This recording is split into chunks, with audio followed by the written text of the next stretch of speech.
Hello. All righty, we're live from Stony Point High School in Round Rock, Texas. The tale of 2 days and about a 12-hour window. Temperature's about 64 degrees, drizzling. So we're going to go with a single camera tonight as Stony Point hosts your Round Rock Dragons. The tale of two games last night. We got to the fifth inning, 4-0 Stony Point. Looked like it might be the end of the season and playoff dreams of the Round Rock Dragons. And the Bats woke up, and did they ever? The 12 run inning right there. 12-run fifth inning. Tacked on three more to mercy rule them. And I think it was 12 hits also, and Yep. 6 of them were back-to-back, like before we even scored a free base on a walk. Yep. The Bats just absolutely lit it up. So tonight's starting lineup for your Round Rock Dragons, leading off is going to be left fielder Jack Oppel. In the hole, J.P. Casman. Batting third, Drew Hearthcock. Batting fourth, center fielder Cade Goddard. Batting fifth, first base Luke Rodriguez. Batting sixth, designated hitter Luke Broadus. Batting seventh, right fielder Baker Jackson. Batting eighth, third baseman Maddox DePriest. And batting ninth, Quinn Bartlett. So we'll get a look at Jack Oppel, who went off in that fifth inning. First pitch he sees is a ball outside.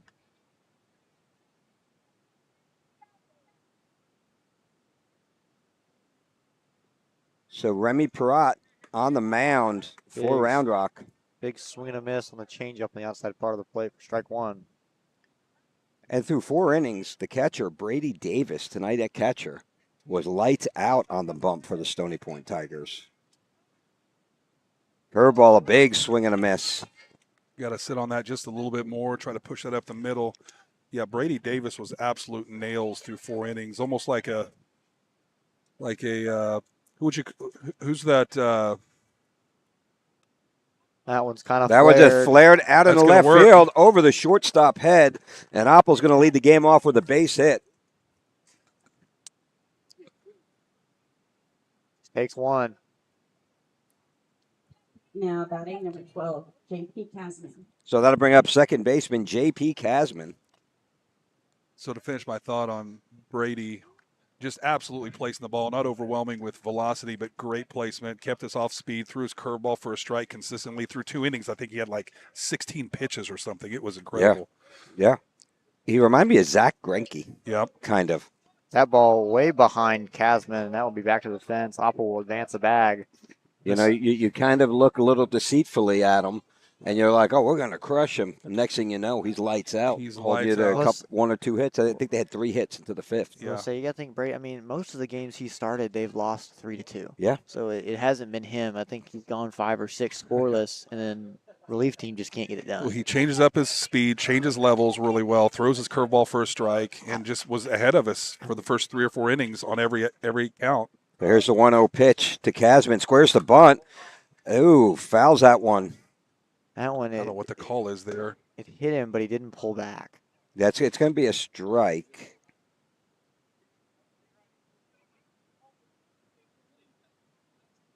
Coach Carter's wanting a call, and now he's going to check with the umpire out. Yeah, oh, Oh, we got 2 on. so we're getting 3. So they're Wow, practicing for they're getting playoffs. ready for playoffs. That's Practicing awesome. for playoffs. So here's how the rule works. Casman squares to bunt. He does not pull back. The ball did hit him. Doesn't matter. He offered at the pitch. Yeah. That's like swinging at a pitch and getting hit.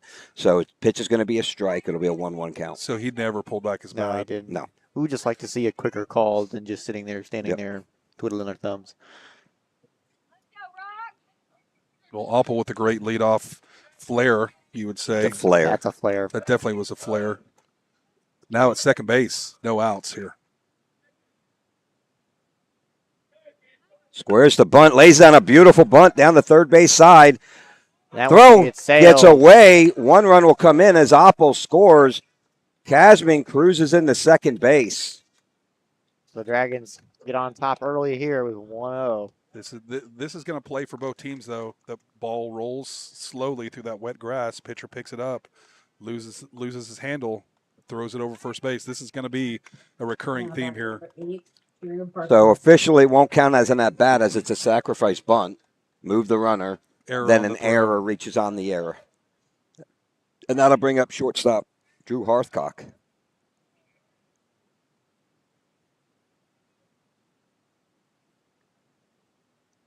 First pitch to Hearthcock's in there, strike one. Casman with a ginormous lead out Yeah. there at second base.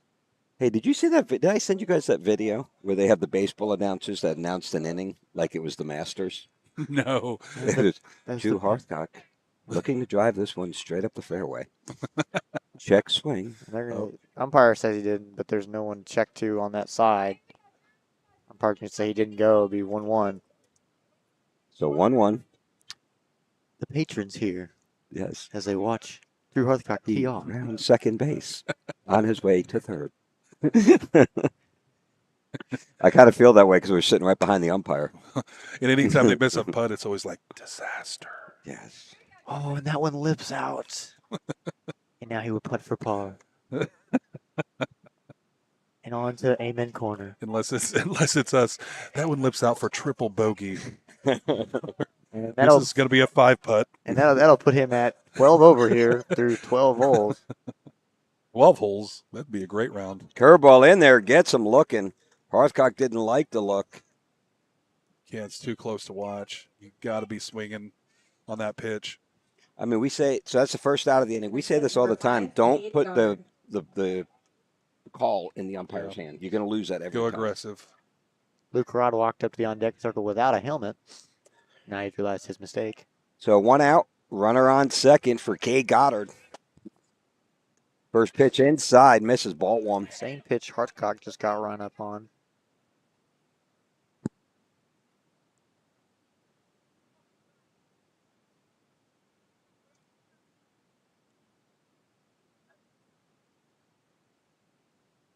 Fastball misses inside. 2-0 to Goddard. Days like today are tricky because the grass is never really going to dry out because it's pretty cool. The breeze is still cool. So anything that rained earlier, because we did have a sprinkle, it's just sitting on top. That one in the dirt. Good block by Davis. Davis going straight from pitcher to catcher back to back, less than 24 hours. Yeah. I mean, we played last night. Yeah. Now, he doesn't go high pitch count. You know, that's a one saving grace because you worry about arm care. But He was still, super just the efficient work, anyways. the work that goes into that mentally. Oh, they got him dead to right. Casman on the pickoff attempt. Overthrows third. And down to home he goes. Casman crosses the plate for the second run of the day. Nice slide there at home by Casman, getting Yeah. around that tag. So Had him dead to rights out there, able to take third on an errant throw and then take home. that's a frustrating thing as a coach. It's one thing when you get beat. It's another thing when you're beating yourselves. Goddard will take Ball that four one runs upstairs. high. So a 4-pitch walk for Goddard will bring up first baseman Luke Rodriguez. Luke Rod back in the starting lineup tonight, and he even moved his slot up a couple. Yeah. He had the walk-off hit last night that pushed us over the 10-run rule after the 5th. And Luke Rod went 1 for 1 last night with an Your RBI. Dragons, number 21, Luke Rodriguez. Looking to extend that energy from yesterday on this drizzly day. Dragons off to a good start. Quick pickoff attempt gets away Another from errant throw. Pesnick. Goddard rounding second. He'll head to third. And he's going to go in there And- standing up. The ball's got to be getting just slick. Real Yeah. slick. Here comes the coach. He's going to call timeout. He's bringing he said, I want the entire infield. Like, let's talk about this here. Guys, we're killing ourselves. Just a quick recap on yesterday's game. This Dragon lineup came out. Opple went 3 for 5. Casman went 3 for 4. Hearthcock went 2 for 4. Omar Rodriguez went 2 for 4. Luke Rodriguez 1 for 1. And then Kivett 1 for 4. DePriest 1 for 2. Broadus 2 for 2. And then Quinn Bartlett 2 for 3. So, Well over 500 I mean, for the well, entire lineup. 100%. I mean, tons of RBIs. Like, we had 15 RBIs yesterday. I think that's more than the last 3 games combined. And all that was in the 5th inning. That's Except for 3. That's pretty accurate. All but 3 of that came in the.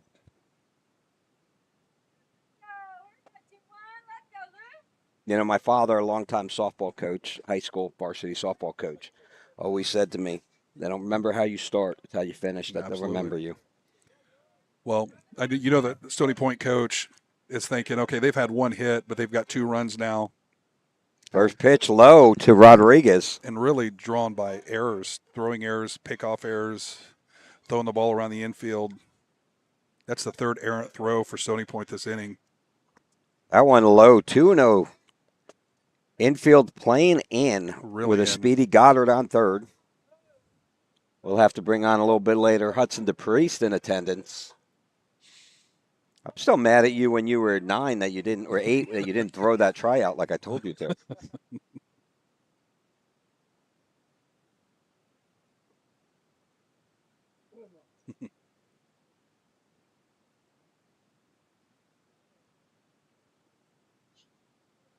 Ball 4. So back-to-back walks puts runners on first and third. Got activity in the Tiger bullpen. For the Dragons, and the big bat of Luke Broadus, who darn near killed the pitcher last night with a line drive up the middle. 2 for 2. Line drive over shortstop, line drive Right past the head of the pitcher. Past the head, like just 2 incredible barrels, really. So 1 out, runners on first and third for Broadus. First pitch on the way. That's going to be low. Gets a generous call. Wow. Strike 1.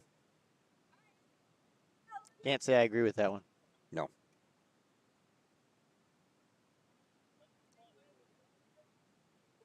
Runner goes, drives that one, pops it up. It's carrying. Back, Carrying. off the wall in dead center. Hit the 385 sign. 1 run scores. Short hopped it. Hank's giving me the side eye. No, don't get me wrong. It carried out there. Don't get me wrong. It carried. It didn't one hop or it was back there deep. It was probably hit around 360. I'll give him that. Okay. That ball kept carrying. I got the old side eye. Like, what are you saying? I was like, off the wall, pretty fun. We would have heard that. I'm like, See, this is when you know you're working good together. Wait, you don't correct each other. You just got to give the look, like, dude. but that'll go down as a RBI double there. I think it's Bob's for Cadillacs. Broadus. Broadus was frustrated because he just missed the ball, and he knew on contact that he had just missed it. But, I mean, there is a wind ripping We out got to this. center field, so Baker Jackson, right fielder. It's going to give him that outside corner. That was on the line of the left-handed batter's box. So with Goddard scoring, it's a 3-0 here in the top half of the first. Curveball swings and a miss. Gets Baker to chase on that one. That's what those outside fastballs will do to you. It kind of changes your approach. You're thinking, okay, well, I don't want to take another strike here. You know, Baker's a great example of make the most of your opportunities. That's why he's found himself in the starting lineup. That one in the dirt.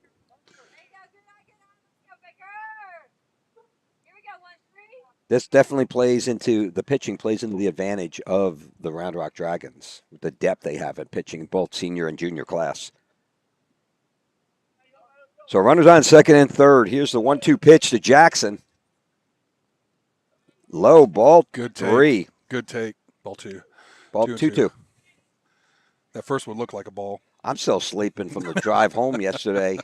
Came in hot, like 30 minutes before first pitch from an 8-hour drive. That ball bounces in the dirt. Now it's a full count. See, I have that. There it I is. have the vision tonight again. There it is. Today. So here's the payoff pitch. Baker doing a good job extending this at bat after a couple strikes early.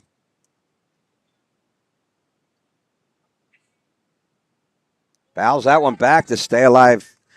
That's a great job. Just that ball was low and outside. I've just been calling it.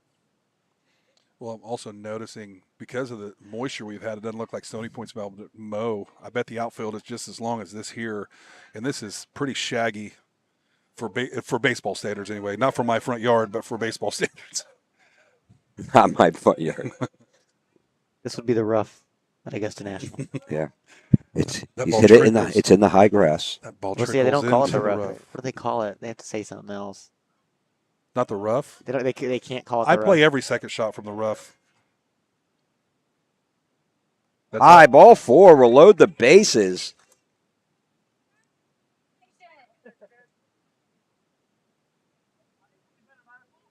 So bases loaded for the junior third baseman, Maddox the Priest, Number 1, Maddox the Priest. with his entire family on his father's side in the stands. Hudson, you got to tell me when you're coming in. We would have thrown up the extra mic. I would have bought the extra headphones. Fastball, high ball one. See, now that ball's got to be a perfect fastball right down the middle or wherever Maddox likes it. Don't want to bail him out. 3-0, top half of the first. That one's going to be at the knees for strike one. That's why you get 3. After a couple consecutive walks, I'm sure Coach Carter had on take until. Curveball misses outside. 2-1.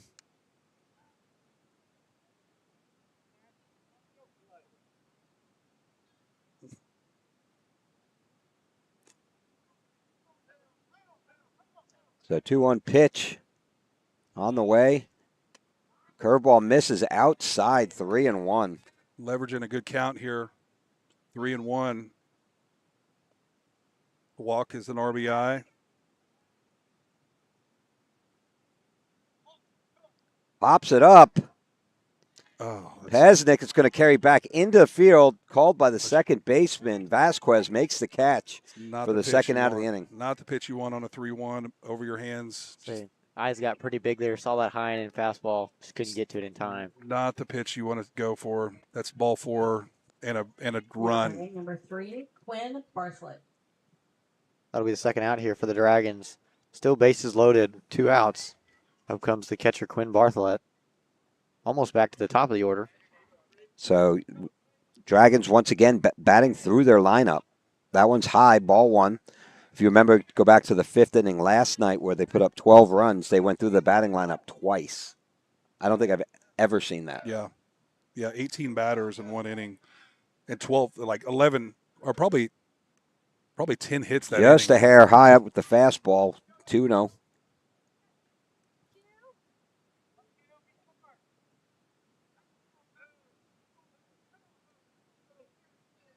Here's a 2-0 offering.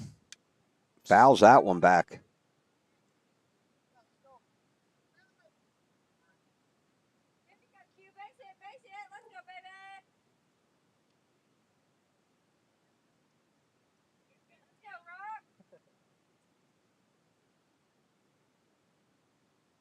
So 2-1. Bases juiced for Bartlett. Had a big hit last night. Fouls that one back.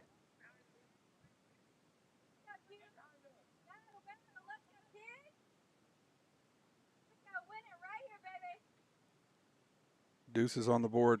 2 balls, 2 strikes, 2 outs.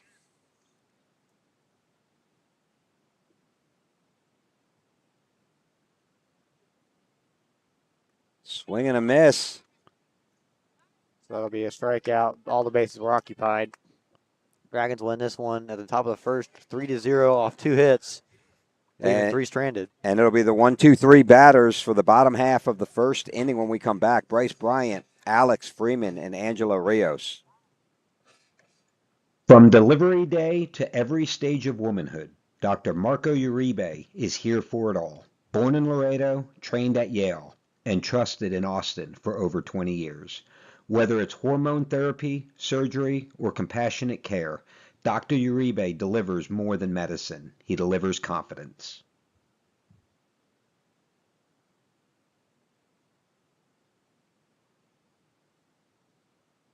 As the Round Rock Dragons bring the energy and the excitement all season long, Hughes Insurance Group is proud to power the broadcast as a Game Time sponsor.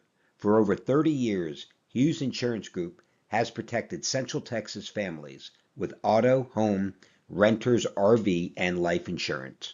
As an independent agency, Jason shops top-rated companies to find you the best coverage at the best value. Coverage you can count on, a team you can trust. Call Hughes Insurance Group today and go Dragons.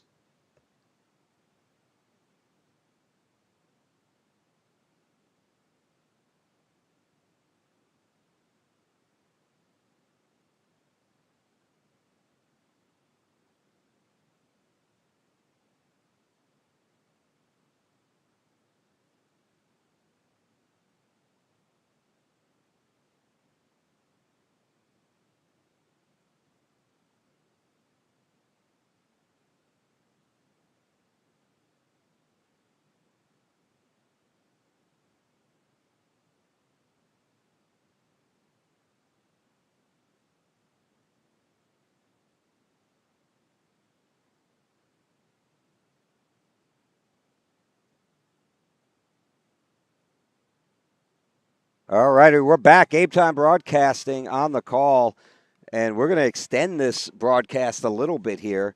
Hank Oppel, Justin DePriest. We're going to bring Hudson DePriest on now, and we have Ethan Smith. We're going to definitely get him on the mic. Number 4, Bryce Bryant. So, Hudson, how are you, buddy? Doing good. Pick the mic up. There you go. There we go. So, lighting it up down at Alvin. Deadly bat, Bryce Bryant at the plate. First pitch from Omar Rodriguez. High fastball, ball one. Omar will run about a 90 to 92 mile an hour fastball with about a 73 mile an hour curveball. Fastball outside corner. So, Hudson, this is your first time back as an alumni. Yeah, for it a is. game. It's cool to see, some of the guys I played with last year and also some new faces out in the field, so it's cool. Fastball catches the outside corner, 1-2. What's it like coming back and watching your brother sitting out there who kind of has your mannerisms at third base? I see a lot of the stuff that I used to, do in him, so it's cool. It's kind of like a carbon copy out there, so. Now, do you guys have a little friendly rivalry going? Like, hey, I batted this. You got to up your game a little bit? Not right now. We probably will though.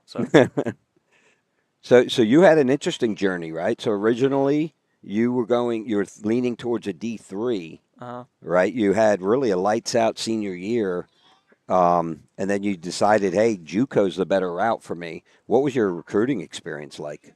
Honestly, so I kind of actually got recruited to go to where I am because of Ethan over here. So, but I just thought, I felt like the JUCO experience was going to be better for me and where I was as a player because of my size and just honestly just where I am, as far as my physical skills. So it gives me time to develop. I kind of get to write my own ship as far as how hard I work and the things I do. So I thought it was definitely I highly encourage it for all baseball players because it gives you time to develop and hone your skills before you get to move on to play at a higher level, which we all desire to play at. So First pitch, fastball at the knee, strike one to the designated hitter Alex Freeman. Curveball outside, 1-1. So now normally I prep you before I ask a question like this, but I'm gonna I'm gonna say this because my boys had the same challenge. Height, not the biggest kid coming out. You're not 6'1". If you're 6'1", 6'2", the way you played and hit last year, you would have had D1 looks. There's no doubt about it. I'll say it. So even now coming into the program, the question mark was your size. Like, hey, are you going to be able to compete at this level? You're batting 330 something, right? Cut 3 home runs on the year, lighting it up. Is that motivation for you? Do you feel like you have a chip on your shoulder? You kind of have to outwork everybody. Big line drive to right field. I do. It is a challenge being smaller than most everyone else because you kind of have to work twice as hard in the weight room to build that size and build that strength. That some people naturally just have. Like some people are naturally just really strong humans. So it's kind of something you have to work harder at for sure. That'll bring up the lefty center fielder, Angela Rios. So now, did you, as you've made the adjustment, you're seeing the ball really well, obviously. Pops it up down the left field line. Oppo giving chase. And that one's going to fall for a single. They had them playing a little bit over more of the right center gap, everybody. So a 2-out single by Rios will bring up Remy Perret, the pitcher. So Hudson, what's the skill gap looking like right now? You're playing the highest level of baseball in Texas in high school, and then you're going to go play in one of the hardest conferences in all of JUCO baseball. Blinn, I think you probably played Weatherford already at one point.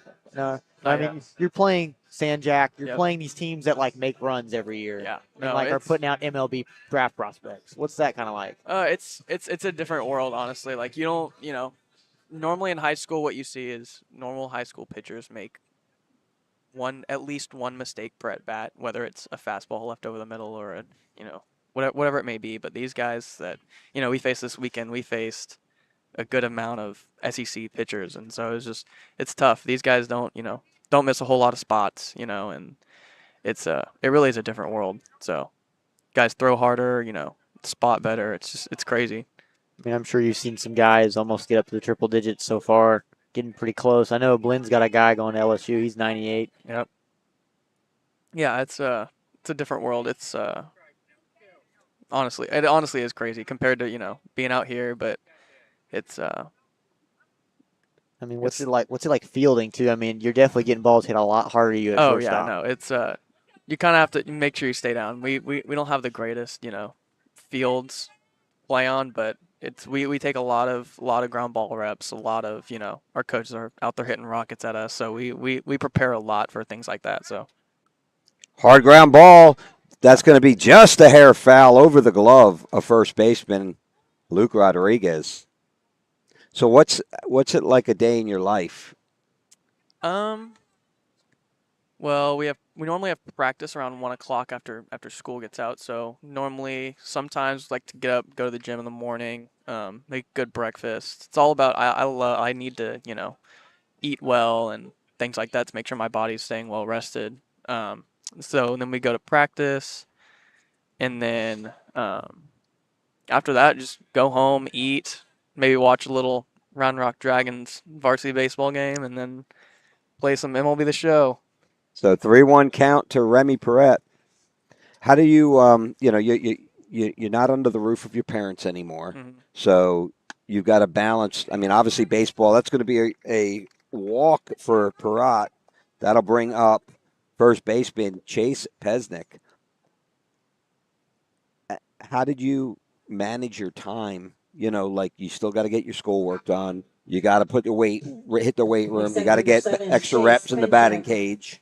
How do you balance all of that in your day? Was that easy for you? Was it a tough transition? It definitely was a tough transition. When I struggled with that a lot when I first got there. I feel like a lot of us freshmen did. But at the end of the day, we realize that it's kind of up to us and how we prioritize our time here, because like we're not under the roof of any coaches. Like a lot of people move in and out of the program, so it's really up to us to make sure that we're prioritizing the things that we should, like why we're here. We're here to build strength, get better, and play well and things like that. So it's up to us really to make sure we're doing the things that will give us the most success on the field. So now let's talk about the loneliness. One thing, like I had warned Brandon, when you go away to college, at some point in the fall, there's that loneliness, like that realization you're a young man, you're not a kid anymore, you're away from home. A little bit of loneliness sets in, and it's like realizing like I'm not really ready to be a grown up yet. Yeah. How do you balance that? Like, what was that like for you, that transition? Honestly, now that I'm thinking about it, it wasn't too bad, because I was going there with this cat over here. So we spend pretty much a lot of our day together. So we haven't been too lonely because we kind of share the same experiences. We've been playing together for a while, so but it's definitely nice to have someone go with you, so that you don't feel like you're alone. But yeah, it's been good. 2-1 pitch, driven to right field, right at Baker Jackson. That makes the catch for the third out of the inning with two stranded on base. That'll end it. We come back next inning. It's the top of the order for Round Rock. It'll be the 1-2-3 batters, Jack Oppel, J.P. Casman, and Drew Hearthcock. Thank you.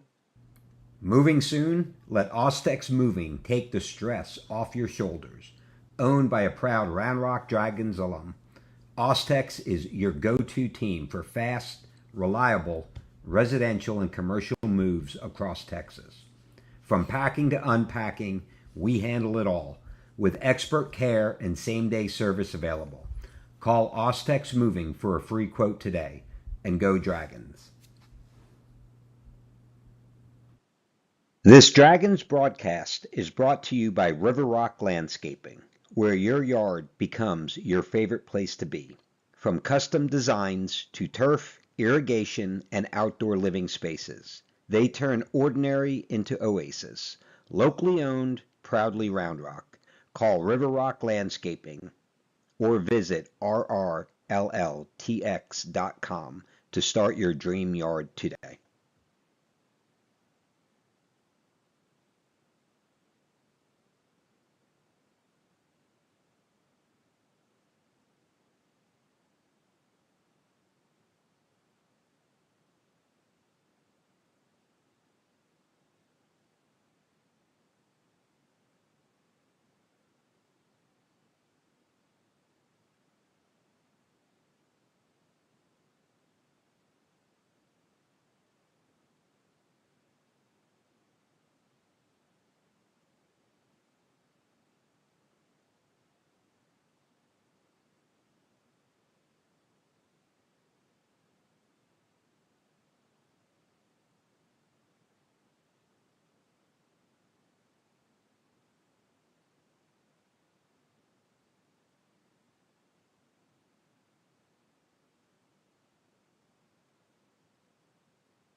And we're Alrighty. back here.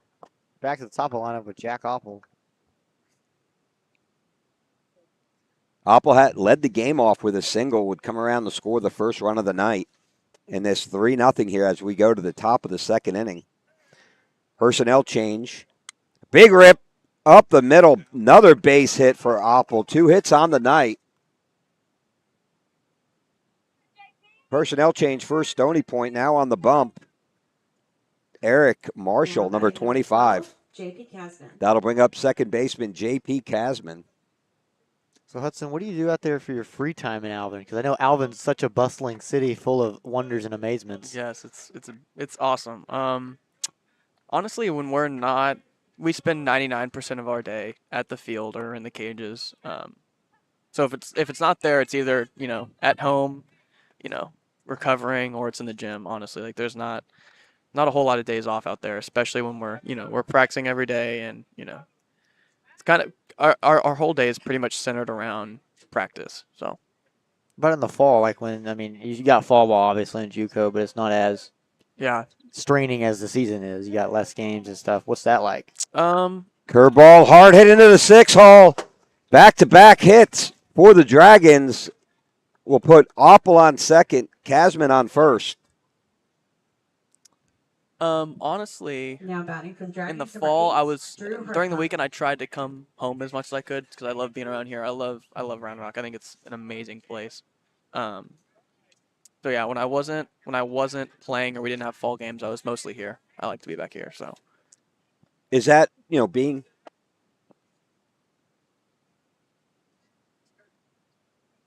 a JUCO? Do you see that a lot? Like it kind of empties out over the weekend. A lot of people go home. oh yeah.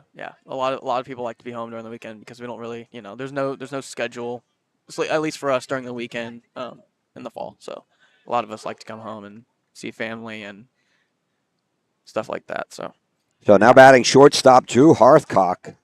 Runners on first and second, nobody out here. Hard rip in and out of the dugout. Just a bit early. So, do you know who the most famous person from Alvin, Texas is? oh yeah, Nolan Ryan. Nolan Ryan. Still can't believe 7 no-hitters and 0 Cy Young awards.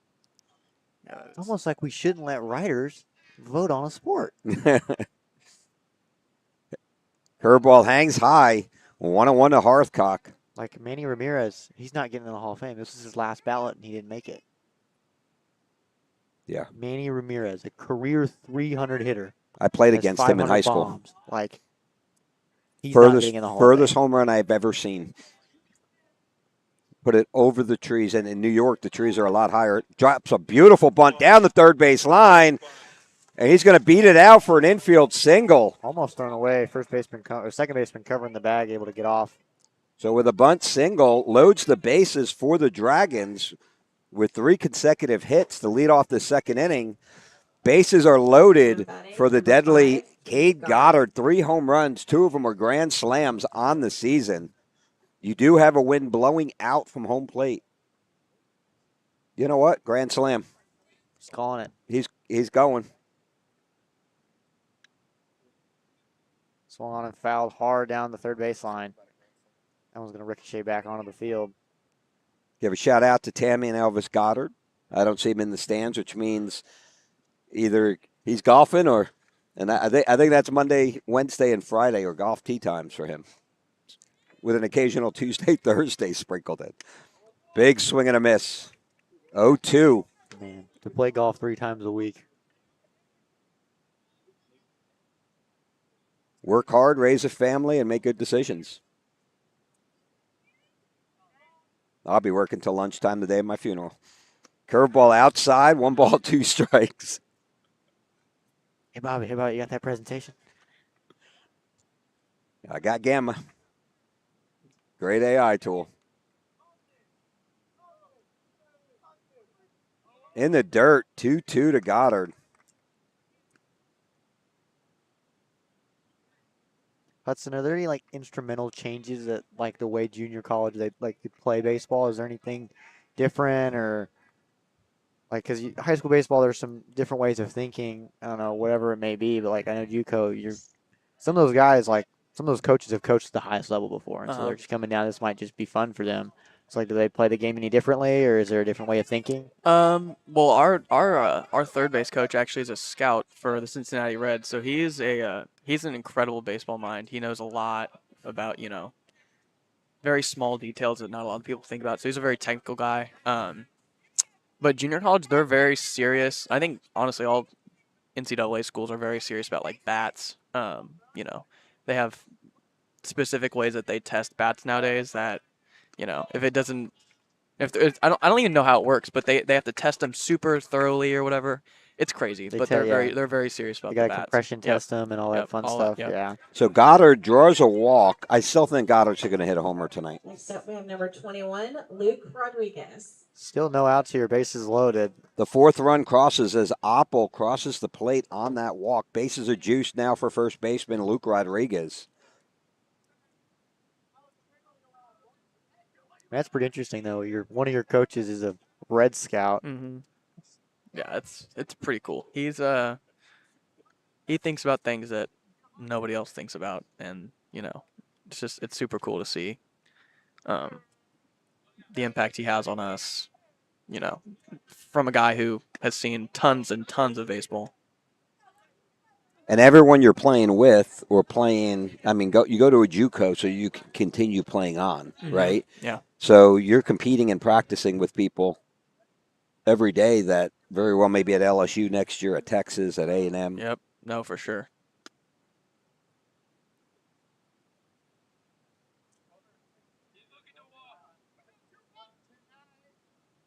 Now, you don't play Temple at all.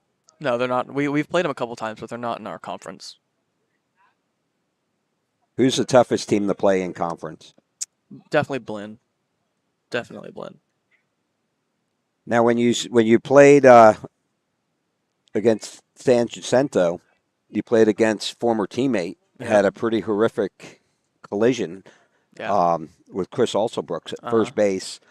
How did you and Ethan, how do you guys put your head back on when it's your good friend of yours that gets injured that you played with for years out here with the Dragons?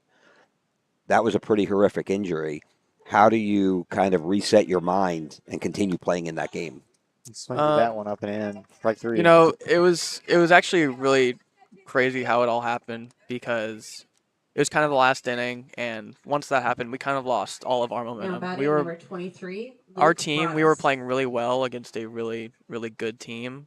San Jac is always they're always a top team, so they always have loads of talent. But we were matching up pretty well against them. And then once that happened, it was about a 30 to 45 minute break in the game where it was just like silence, and there was ambulances and all sorts of stuff. So it kind of took all. Hard rip into the 6 hole. 1 run will score. They're going to send 2. Here comes Hearthcock. Throw to the plate is off the mark. 2-run scores.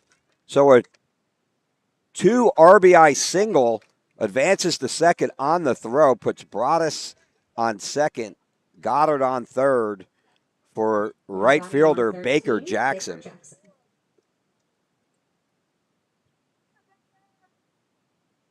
So what you were saying about that game? Oh yeah. So it kind of just took all of our momentum away. Honestly, you could tell once one of their guys got hurt, you knew they were going to be out for blood, and they were going to come right at us. And so we kind of lost everything we had going for us that game. So it's kind of unfortunate, but it is what it is. Fastball down the middle, 1-1.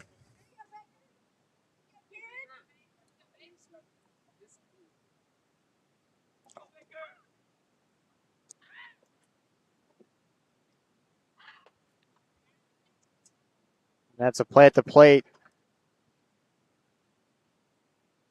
Sorry, battery's about to die on the laptop. That just shows you streaming a game that was 100% charged. Hey, son below your hands. Set Let's for your go. Dragons, number 1, Maddox DePriest. All righty, so runners on first and third for Maddox to Priest.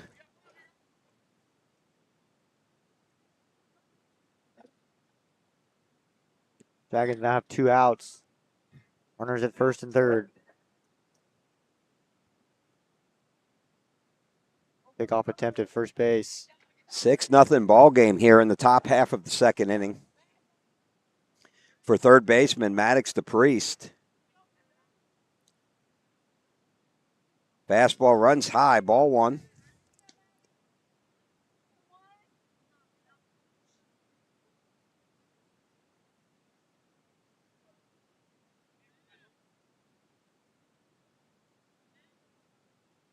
Swung on, belted, left field, going. Deep over the head of the left fielder. That one's gonna one Broadus scores. That one's going to one-hop the 320 wall.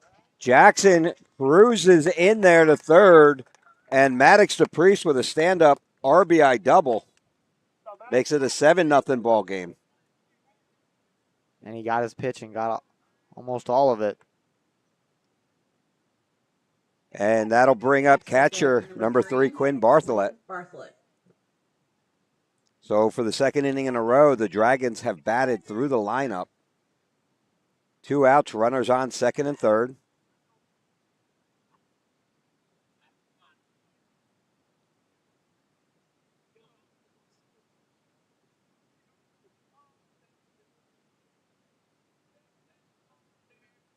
So Dragons 7 runs on 8 hits tonight. That one's going to plunk him right in the middle of the back to put a man on. We're back to the leadoff batter here, Jack Oppel. Oppel 2 hits on the night, has scored both times. So they're going to be a pinch runner here for Quinn. They're going to throw out the speedy Jace Kivett. Number 29, Jack Apple.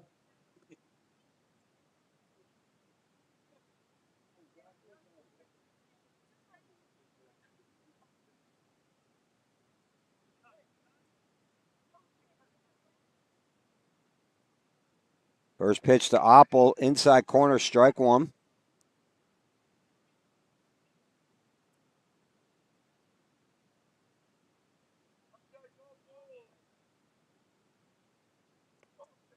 Big swing and a miss.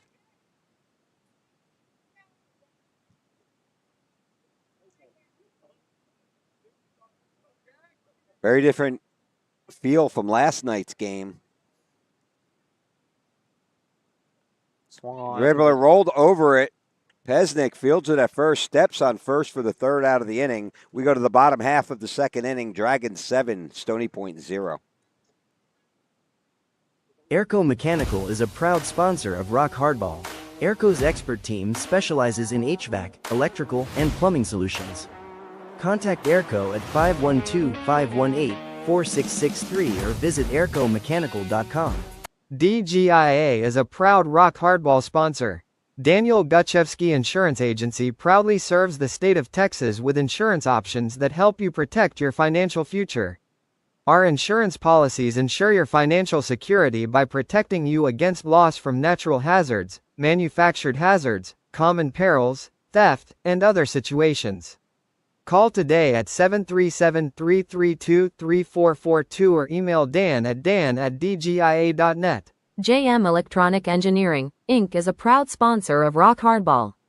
JMEE is outfitted to serve our clients from conception to continuation in fire detection, electronic security, and ERCES, BDA. Call us at 512-244-1212 or find us at jmee.com. Shady Acres Pet Ranch is a longtime proud sponsor of Rock Hardball. Shady Acres offers all your doggy daycare and boarding needs. You can call Shady Acres at 512-333-2673 or visit shadyacresPetRanch.com.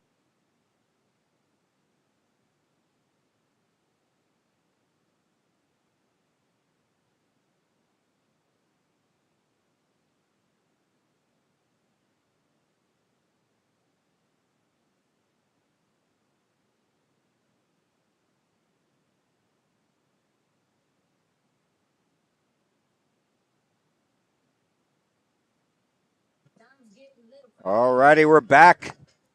Bottom half of the second inning, it's been all Dragons, 7 runs on 8 hits. Meanwhile, Stoney Point, 0 runs on 1 hit. Game time broadcasting, Hank Oppel, Justin the Priest. We now have Hudson the Priest in the mix. And here now on the mic with us, Ethan Smith. How you doing, buddy? Good, glad to be here. Nice to catch a round rock game. It feels a little different being in the stands this time, but I'm loving it. Now, this is your first time back here watching a Dragon game in person. It is. I haven't been able to catch one this year with how busy our schedule's been this spring, but I'm very glad that I've been able to catch one. I'm hoping to catch a few playoff games too. So Colton Patton takes a fastball on the outside corner, 0-2 count. So Ethan, you're one of those first guys out of the bullpen for Allen. What's that adjustment been like from high school pitching to now you're pitching against grown men? Oh yeah, big swing and a miss.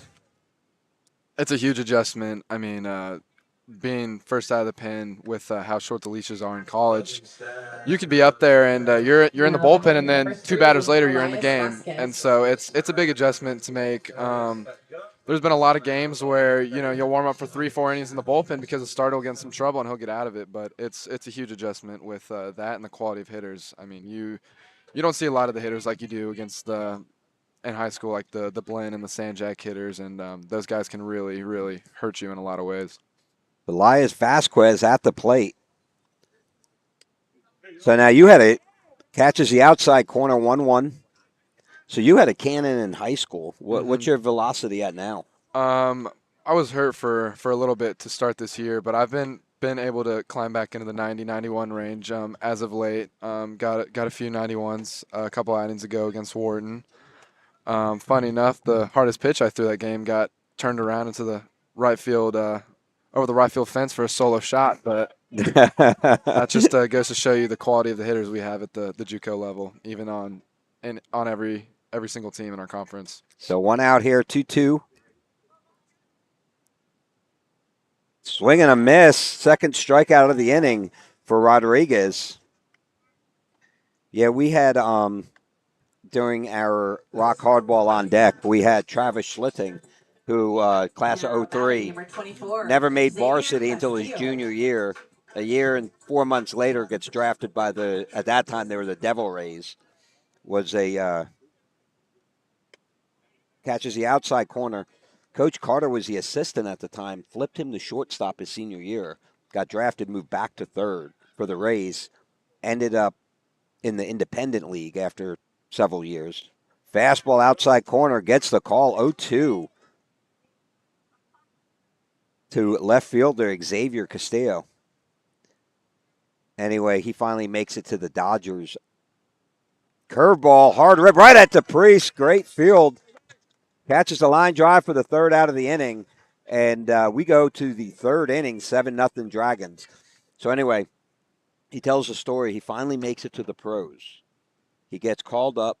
It's 8 days from the day he's with the Dodgers. He comes out at Dodger Stadium, goes up, and he's up against the Phillies. And I'm like, you run out to the mound, Joe Torre's handing you the baseball, right? A 5-time World Series champion manager and now Hall of Famer. And first batter he faces was the 05 National League Rookie of the Year, 06 MVP, and 2009 Championship Series MVP,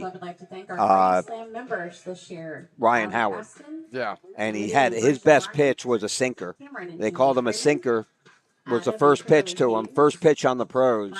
He said he put that thing about 6 inches off the ground, and Howard put it about 425 feet, the dead center. Yeah, Howard definitely had a lot of power. I remember him having some 50 home run seasons with the Phillies. He was not one to mess with. So how about for you? You know, you go away to college. What was that first semester balancing time management? For the most part, it wasn't as big of an adjustment with a lot of my classes being online. So I was able to pace myself and manage my time accordingly, which was really, really easy for me because we were doing a lot of traveling in our fall season. Obviously not as much as our spring season, but I was able to really become accustomed in that fall season with the lighter workload in baseball, and just being able to kind of dip my feet in the water, come home on the weekends when I needed to, and it was a pretty easy adjustment for me. So you didn't have any of the loneliness either that some freshmen kind of look at a little bit like, wow, I'm not a kid anymore. No, not really. I mean, with Hudson, we're together 24/7, and with the guys on the team, I kind of had a brotherhood already when I stepped on campus, so I knew I had guys to hang out. I've got a roommate, to hang out with. So there never was a time where I was alone. There's always someone ready to go out and do something, ready to go throw. So 0-2 to J.P. Casman. Check swing, hits him in the elbow, or the forearm. So nobody out, runner on first.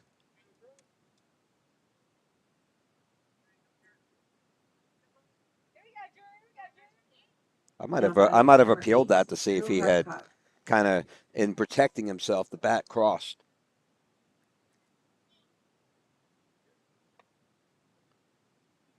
So from a pitching and a mechanic standpoint, have they worked with you at all? Has there been tweaks made that you're like, wow, I never thought of that? Honestly, it's kind of more player driven. We aren't really a very pitching focused staff, so we don't do a whole lot of work with the coaches on the mechanics aspect. But there's a lot of guys on the team who very knowledgeable on what they do, and they're able to kind of see something when I'm throwing. The guy I throw with, he's very good at noticing whenever maybe my back leg's dragging or something like that, and he's able to tell me, hey, correct that. And that's where I get a lot of my mechanical adjustments and offer the same to all my other friends on the team. So it's really something where we kind of just hold each other accountable and make each other better. Has there been any changes, like maybe how you grip a slider or anything like that you've made in your mechanics? Not really anything with grips related, but I did develop a curveball because I learned pretty quickly in the fall that you can't get away with 3 pitches most of the time against some of these really good hitters. You've got to have a 4th put away pitch. So what are your pitches? Obviously fastball that you run up in the low 92-ish. Go fastball, slider, changeup, curveball. Working on a cutter, but that's something I think that's going to be a project for over the summer because the way our pitching coach is he calls a lot of cutters off, and he likes to tunnel that cutter with that slider and that fastball outside. So that's something I'm going to be working on this summer for sure. And now as a reliever, what do you like? Do you like being in the reliever? Do you like being the closer? Do you like starting? Well, I had a little mix of everything this past week. I closed the game, relieved the game, and started the game. So that was hard rip into the 6-hole, base hit for Hearthcock. That puts runners on first and second for Cade Goddard. I got kind of the best of both worlds this week, and I can say without a doubt my favorite role is being a closer, being able to finish the game, because there's a lot of responsibilities coming with starting. Cade Goddard. Starting is something that isn't meant for everyone, and I think that especially my freshman year, it kind of was something that was hard for me starting the other day. So that was definitely a big adjustment for me, and one that was pretty stressful, honestly, especially against a good hitting team like Glenn. Now, if your feet are held to the fire, fouls that one back, out of play. If you had to pick one, coach comes to you and says, hey, I want you to pick one. What do you want to do? What are you taking? Oh, without a doubt, I'd especially maybe my sophomore year, the answer will be different, but for sure a closer. That's, I think, my favorite role in all of baseball. Well, if you get that cutter down, the greatest closer ever. Yeah, Mariano Rivera. It was great. I talked to Coach Garcia on that because I don't know if you knew. Did you ever do fielding work with Jesse Garcia? I did not, no. I know Hudson did. His first at bat ever was against Mariano Rivera in the major leagues, and That's he a tough said. one. So they get Goddard swinging for the first out of the inning, first and second. So the first one he's ever facing is Mariano. And he says, I know what he's throwing. I was like, you guys, we got to be able to hit this, right? I know it's going to be the cutter. He goes, the first one, I said, stepped out, strike one. I said, wow, that's a really good pitch. Rips that one in the 6 hole. Base hit for Luke Rodriguez. Will load the bases with one out for Luke Broadus. Second pitch. He said, now I understand why nobody hits him. Stay hot, Luke. Third pitch, 3-pitch strikeout. Yeah, that's you hear a lot about that Next from up, we have from number 23, arguably the Luke greatest closer of all Broadus. time. Stay hot, Luke. So now, have you ever thought of doing any broadcasting? Because you're pretty colorful. I remember during the tournament play when you were announcing the batters. That ball Big rip hammered. left field. That was going to carry. And that's Wall going to hop the short wall. hop the fence. 1 run scores, 2 run scores. Rodriguez will be held up at third. So another 2 RBI double by Luke Broadus. Yeah, no, it's something that I have thought about from time to Come up time. next, we have number If I were to 13, stay around Baker the game, Jackson. I think it would probably be as a pitching coach or something along those lines once my playing career is over. But being a broadcaster isn't something I necessarily would be opposed to at all. First pitch to Jackson in the dirt. Very good block by Davis to save a run. 9-0 ball game here in the top half of the third. Well, I'll tell you from a broadcasting standpoint, these are the hardest games to broadcast. Oh yeah, I'm sure. We've had a few like that recently. We've had some rough ones. We've been on the good side and the bad side. Even as recently as yesterday, we had a doubleheader where we beat them by 12 and lost them by 12. So Just yesterday, right? yeah, just yesterday. The volatility of JUCO baseball. Oh yeah, we've played a team where first 2 games this series we shut them out. Third game we gave up 23.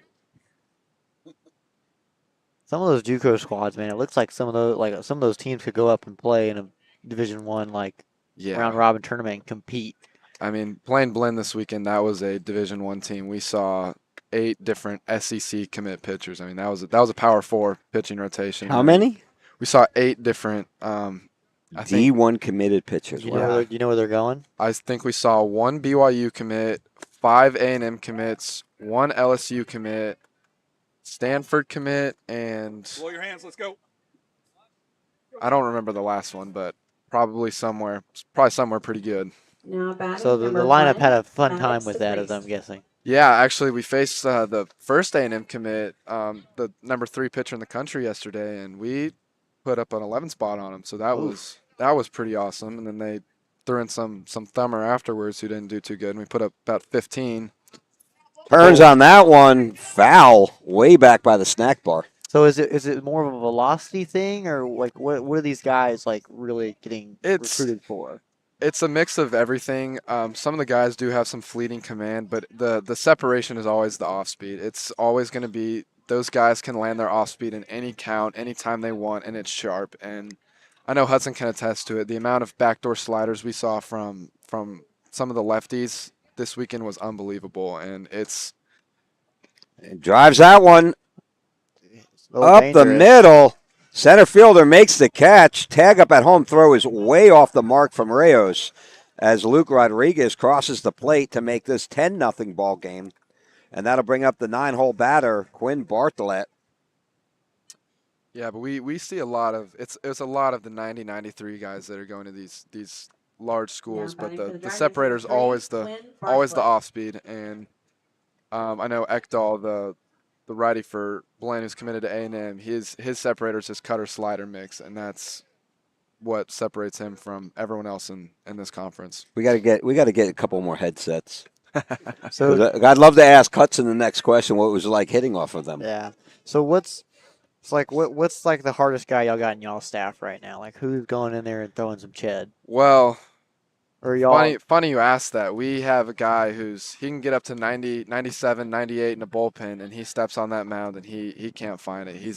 He'll get on the mound and he'll throw anywhere from 88 to 95, and it can go absolutely wherever.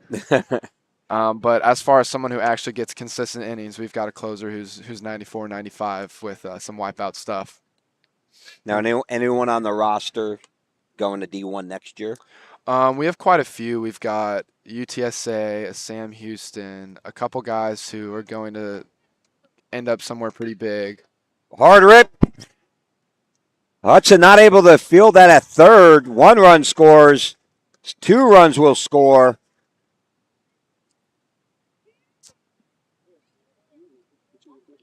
So once again, for the 3rd inning in a row, the Dragons have batted through their lineup, and personnel change now entering the game. Number 2, Diego Nunez. So Jack Oppel looks like he will exit with 2 singles. It's like you were saying, Ethan. You got quite a few Division I commits. Yeah, we've got our number 1 is probably gonna wind up somewhere good. He had A&M, Ole Miss at our game yesterday. Watching him, a Brewer scout was there for him yesterday. We've got a catcher who's really good. I think he'll probably end up getting drafted if he can get his grades together. He can go wherever he wants in the country, but that's a problem for him sometimes. He was about to commit to Mississippi State, but he had some problems with his transcript last year and was unable to go. But he's a guy that I definitely think will at least sign as a free agent in this upcoming draft.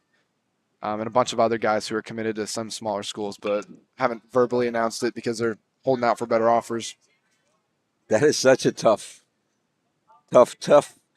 I see that. It drives me crazy. Where on social media, where people are posting every offer letter they get. Yeah, I think that's complete eyewash. I hate when I see that. It's just a attention grab in my eyes. I mean, as a coach, that would more turn me off. Yeah, if I'm taking my time to go out and scout somebody and I see them, posting for everyone to see that my attention is being, blasted on the internet, I think I would revoke that offer very quickly. Swing and a miss. Gets Diego with the strikeout. So Dragons able to put up 5 more to make this 12-0 as we move to the bottom half of the 3rd inning when we come back. From delivery day to every stage of womanhood, Dr. Marco Uribe is here for it all. Born in Laredo, trained at Yale, and trusted in Austin for over 20 years. Whether it's hormone therapy, surgery, or compassionate care, Dr. Uribe delivers more than medicine. He delivers confidence.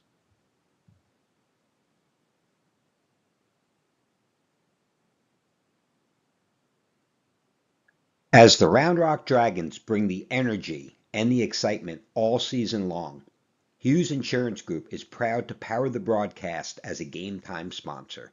For over 30 years, Hughes Insurance Group has protected Central Texas families with auto, home, renters, RV, and life insurance. As an independent agency, Jason shops top-rated companies to find you the best coverage at the best value. Coverage you can count on, a team you can trust. Call Hughes Insurance Group today and go Dragons.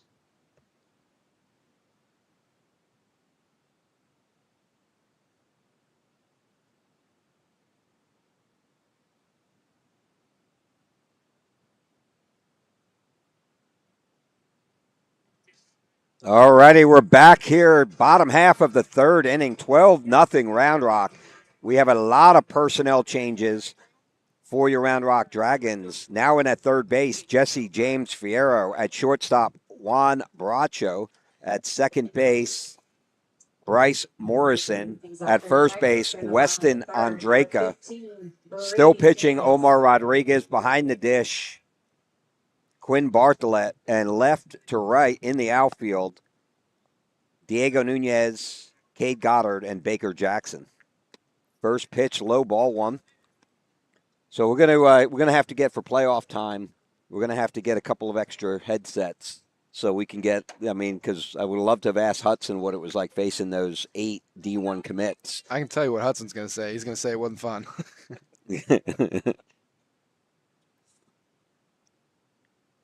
So what do you think? 2-1. Okay, here's another question. What about the umpires? Do they get any better? Yes and no. It's a very, very wide spectrum. I mean, we'll play some games like, for example, yesterday, the first umpire in the first game of the doubleheader wasn't giving anything off the plate, and then the second game they were giving everything off the plate. So it's really just they're all different, and you'll play some midweek games and you'll see the worst umpire you've seen in your entire life, and then you'll play some conference games and they'll be great, and it's just there's no consistency at all. I mean, much Same. like we've seen in high school baseball. Same old, same old. Yeah. So if you could go back, Ethan, and you're talking the freshmen and sophomores and even the juniors and seniors, what is your advice to them now that you've been through the gauntlet? Are you referring to the recruiting process or just Everything? Everything. I would say, Well, let's go to the recruiting next. okay. So I would say first off, just enjoy the process. I think everyone kind of tries to think about the clock. You know, I've only got 2 years left. I've only got 1 year left, and I think instead of kind of living in the moment, and I think I was kind of bad about that my senior year. I was kind of counting down the games, really focused on how much time I had left, and I think I wasn't really living in the moment like I should have.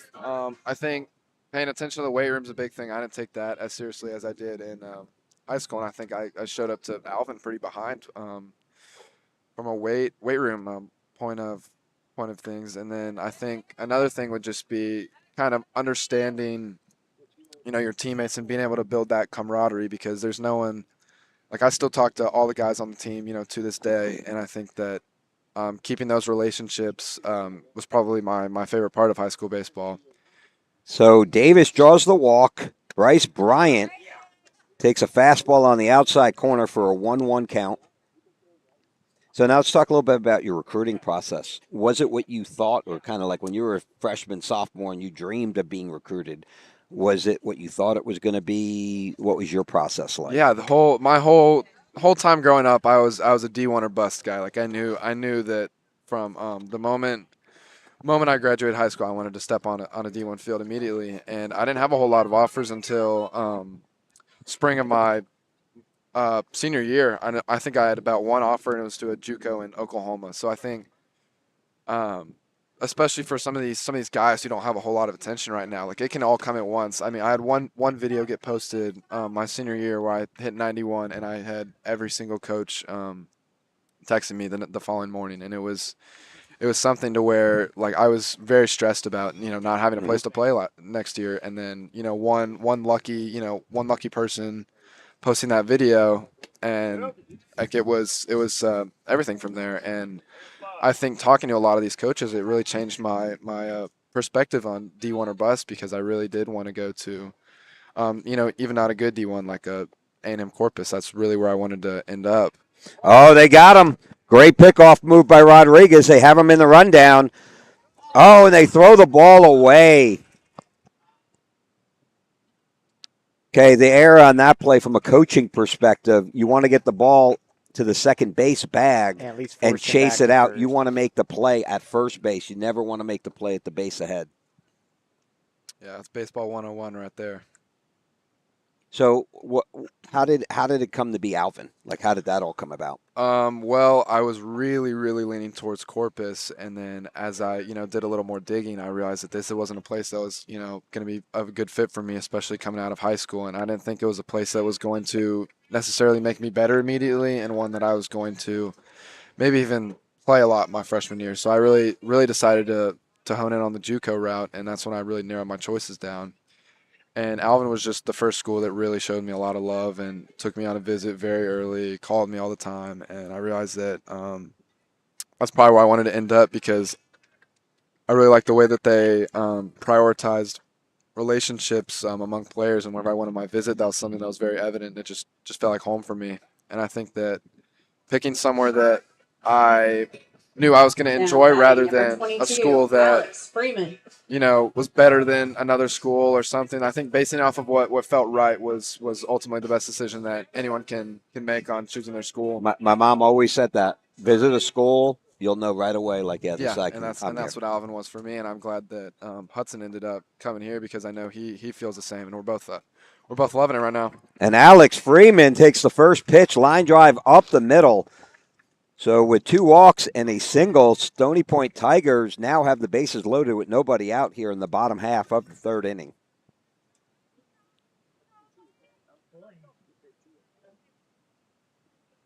Next up for your Tigers, number 8, Angelo Rios. That's going to bring up center fielder Angelo Rios.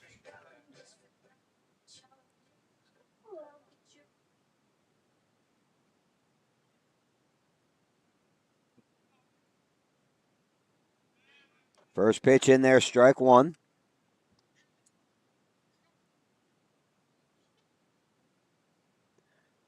So Dragons 12 runs on 12 hits. Rioso singles just the second hit of the night for the Tigers. Fastball at the letters called, strike 2, 0-2 to Rios.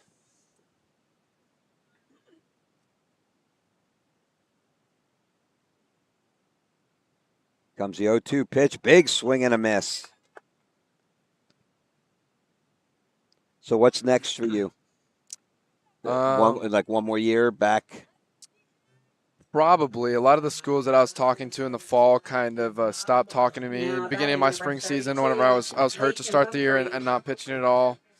So that was something that did kind of hinder me a little bit, but not something that I'm too worried about. Probably is going to be Alvin again.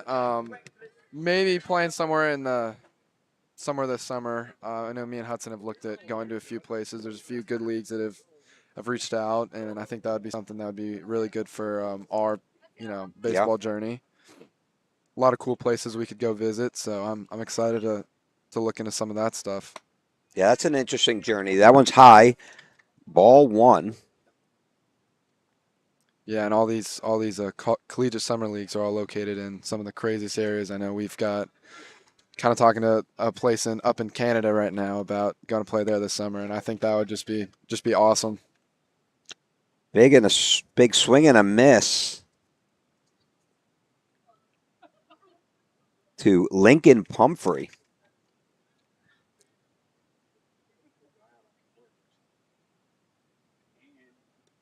Fastball catches the outside corner. Well, that's the nice thing with the JUCO and the rules that you have, because you can go play for 2 years, develop. It doesn't count against your eligibility. Mm-hmm. You can kind of hone in your skill, put your size on.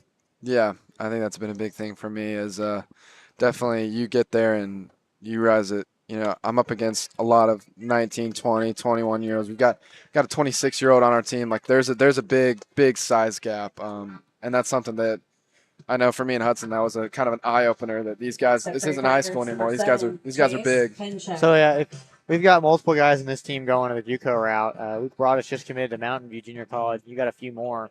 What would be your advice to them? Like if you after the game you talk to them, they ask you, like, hey, what do I need to know? What are the things that I need to get ready for? I would say it's going to be very intimidating at first. So that pitch is going to get away from Bartlett. Tigers score their first run of the night, making this a 12-1 ball game. Oh, a 6.5. Omar Rodriguez dives in there, tags Bryant out at the plate. Bryant is arguing with him. I don't think he got past that tag. It looked like he got him up on the upper shoulder before he got to the plate. Yeah, it would have been a tough one to get around. So Larson's going to talk to the umpire. I thought he was out dead to right. So he's trying to get an appeal. I just don't know if those umpires. They're not going to overturn that from that distance. So they're going to talk.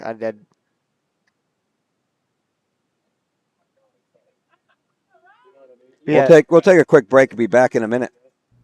Moving soon? Let Ostex Moving take the stress off your shoulders. Owned by a proud Round Rock Dragons alum, Ostex is your go-to team for fast, reliable, residential and commercial moves across Texas. From packing to unpacking, we handle it all, with expert care and same-day service available. Call Ostex Moving for a free quote today, and go Dragons. This Dragons broadcast is brought to you by River Rock Landscaping, where your yard becomes your favorite place to be. From custom designs to turf, irrigation, and outdoor living spaces, they turn ordinary into oasis. Locally owned, proudly Round Rock. Call River Rock Landscaping or visit rrlltx.com to start your dream yard today.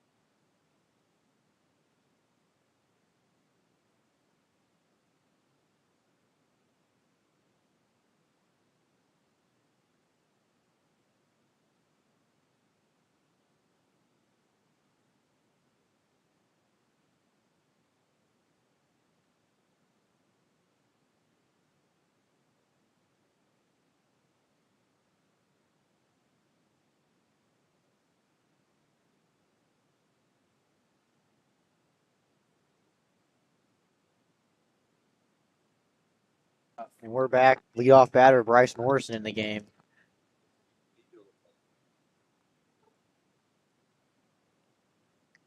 And so, Ethan, we were talking about what you would tell these guys, especially these players that are going to JUCO. What would your advice be to them? Yeah, there's a lot that I could say, but I think the first thing is whenever you step on campus, there's going to be a lot of guys there. I think whenever me and Hudson came to Alvin, there was about 75 guys. I would say about 75 guys, and there's 32 roster spots, so it's intimidating for sure. It was one of those things where you kind of looked at everyone in your position group and you're kind of sizing them up and you're comparing yourself to them, and you're like, this guy threw 95 in high school. This guy, almost got drafted. This guy was, bounced back from A&M. Like it's very intimidating. Swung on down the third baseline, hits off the bag, and that'll be a base hit for Bryce Morrison. And he's going to take a big turn and stay at first. So I think the biggest thing for these guys that are going to these JUCOs and any other program is kind of stay the course and don't worry about what other people are doing or what other people are hitting or what other people are throwing. You need to focus on yourself before anything else, because you will fall in a hole if you just compare yourself to everyone. And I know that it gets swings hard. On.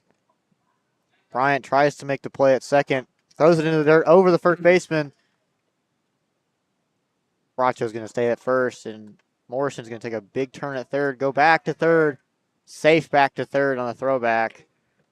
Now there's runners at the corners here with no outs, and up comes the senior Max Min. Somebody didn't pack warm enough clothes. That's right. A little warmer in Alvin. Yeah, it is. We haven't had too many Coming cold days. We have number 28, Max Min. Max Min, one of our seniors coming up.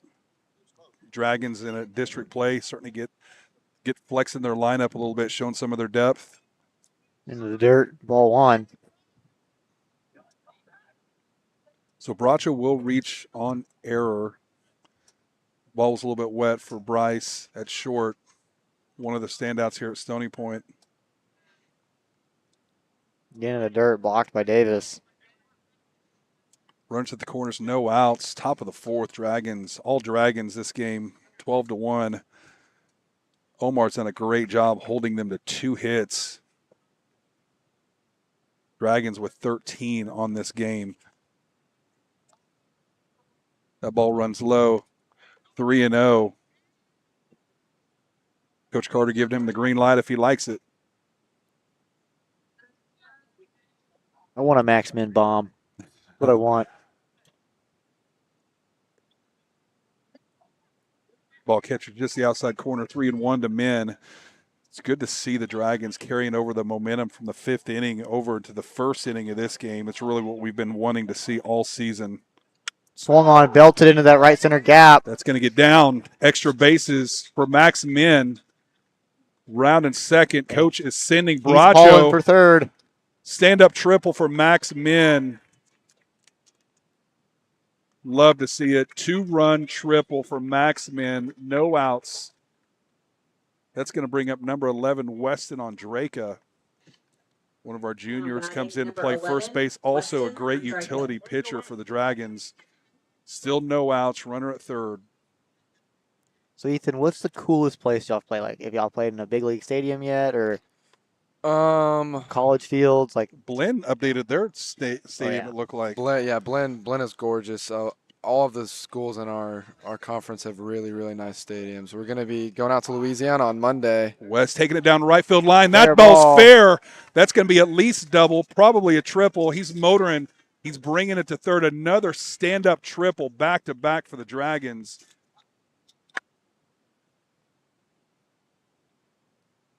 All Round Rock here in the top of the 4th. That's going to bring up junior number 24, Coleman Landry. Wes essentially traded places here with Max. Now batting for Dragons, number 24, Coleman Landry. So you said you're going down to Louisiana soon? Yeah, we're going down to Louisiana on Monday. We're going to play Bossier. We played them at our place a couple weeks ago. Now we're going down to their place. They're always a pretty good team, and we had a really close game with them early. And so in the fall, do y'all ever go off and play? Like, I know some schools, some Division I schools will play y'all in the fall. Played Yeah. UTSA, is that We right? played UTSA, we played Texas Southern, we played Prairie View, all D1 schools. I think I might be missing another one. We had a game get rained out against some school. I can't remember who, but yeah, we played a lot of good teams, a lot of good JUCO teams from all over too. Played against El Paso. That was probably one of the tougher games at the Z-Plex in Melissa. There was probably 500 scouts there. It was probably the craziest environment I've ever played in. Everywhere you looked, there was LSU, Oklahoma, and I think that kind of just attests to how legit the JUCO route is. All these coaches will come from all over just to watch. Just radar guns everywhere. Oh yeah, I mean there's a guy I don't remember what school, but he was up to 98 on the field next to us, and you would look over and you'd see 100 hands go up every single time he came set. Coleman with a 5-pitch walk. It's going to put runners at the corners for number 13, Baker Jackson. Actually, excuse me, number 19, Dylan Slocum. I'm going to jump on the headset since this is probably his last at bat of his life. Now batting number He'll be headed to 19, Texas Tech Dylan in the Slocum. fall. Yeah, wreck 'em. And having coached him most of his life,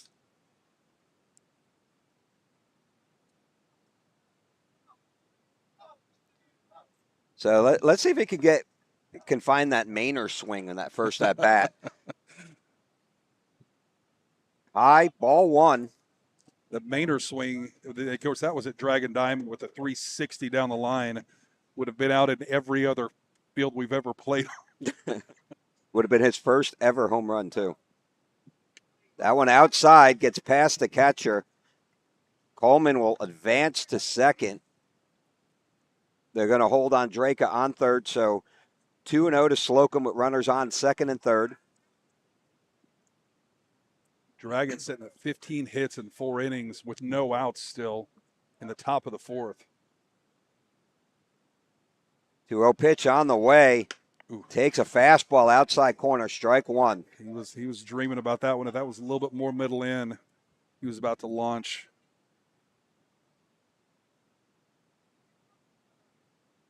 Fastball inside, 3-1. Now, the irony is Brandon, his older brother's last ever at-bat was a walk against Reagan in the playoff game. Outside, ball 4. So Dylan Slocum, when potentially his last ever at-bat, will draw the walk. It's the Slocum way. That's gonna bring out a coaching little bit of a mound conference here. You got Jesse James Friero, one of our juniors, comes in, a utility infield player, also can play outfield, as they're going to take a few minutes and talk this over with no outs and bases juiced.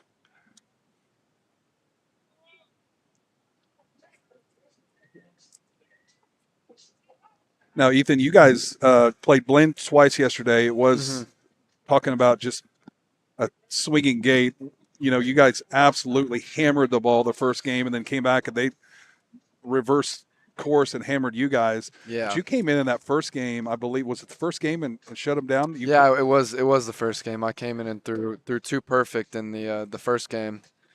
And it felt like I faced a different hitting team whenever I threw against them yesterday. I mean, I wasn't missing a whole lot of barrels. Yeah, they definitely had their way that second game, but that first game, I was super proud coming in facing a high-powered offense. Yeah, Blinn can turn it on a dime. They absolutely can mash the ball. They've hit 100+ home runs as a team, and I think a part of that is their field is an absolute launch pad. I mean, the ball just flies there. It's the wind's always blowing out, and you know, whenever you've got the wind blowing out every game, small field, guys who can really swing, it's a recipe for disaster sometimes. I think we kind of saw that yesterday. Well, and Blinn's ranked top 10 in the nation right now. I think they're 7, right? Yes, I think so. I think they're number 2 in Texas behind Midland, who I believe is number 2 in the nation.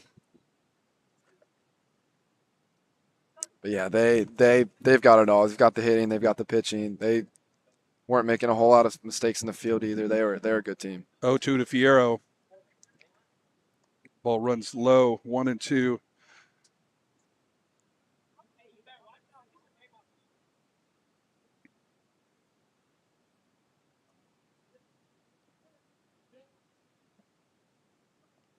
Swung on. That'd be fouled out. Oh, it's kind of. Wait a minute. The wind's kind of holding it up. we got a pretty stiff wind. That ball was playable. Normally it's not, but you probably got a 15-mile-an-hour breeze blowing dead center, blown out. Jesse has new life here, 1 and 2. On deck, you've got senior catcher Joey Roboto getting ready to take some hacks here. Take that one in for ball 2. 2-2 count here to Fierro. Conditions here still pretty damp on the field. Swung on, belted high. The ball's drifting back in play. Bryce Bryant able to make the Wow. catch. That's going to be the first out of the inning. Joey Roboto coming up. Looks like Diego Nunez on deck. Now batting, we have number 14, Joey Roboto.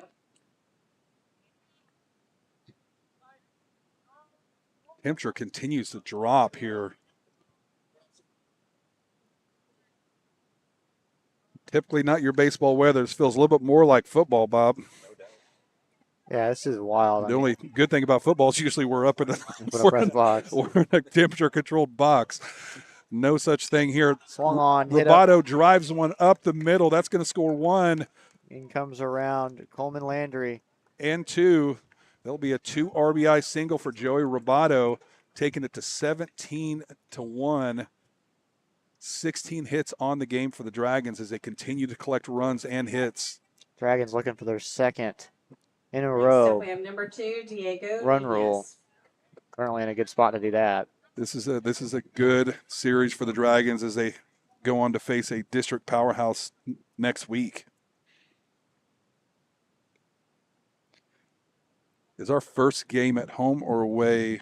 Home. Versus Vandy.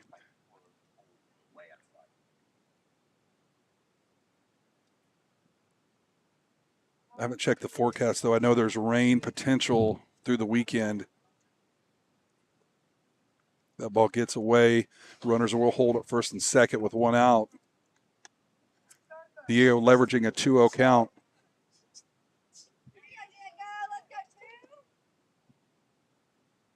$16 hits for the Dragons. Takes that one outside for strike 1. 2 balls, 1 strike, 1 out.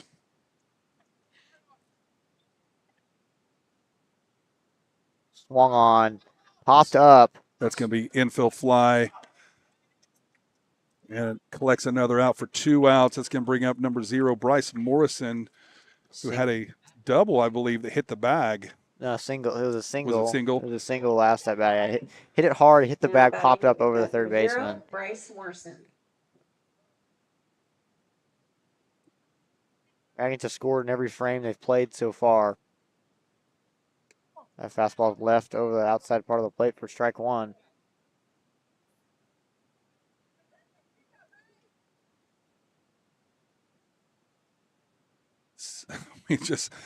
Bob, our resident godfather and meteorologist, just showed me a 60-degree temperature, which I'm not dressed for, candidly. Yeah, you just said 76 this morning, so a 16-degree drop. Of course, it happens on two-step weekend. Exactly. Every time, it doesn't matter. They've moved the weekend 3 times since they started. Can't get away from it. It's a magnet. It's rain and cold. And, at least I get to see Tracy Lawrence today, so that's fine. It is a magnet for terrible weather. Ethan, are y'all going to that at all or no? We are not. We're gonna have to be leaving Sunday pretty early, so I've got some stuff I'm trying to do with the family on Saturday. So, and that will be a walk. Wish I could, but unfortunately, 5-pitch walk to Morrison. That's going to bring up Juan Bracho, currently sitting at shortstop last inning with bases loaded. And they're going to call time and talk it over just a little bit. Coach has got another arm, I think, coming out of the bullpen for Stoney Point. So some district matchups to watch today would be Vista Ridge versus Hutto and Vandergrift versus, I believe they're playing Westwood today.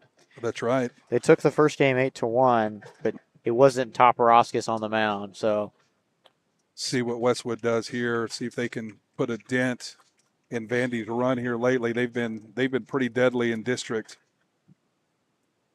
It's going to bring in number 31 for Stony Point. 31 is Jack Henderson. I believe he came in first game and played some little bit of a relief role. Stony Point going through the arms this game. Tigers, number 31, Braden Kruger. I think we'll take just a second and kick it over to some of our sponsors.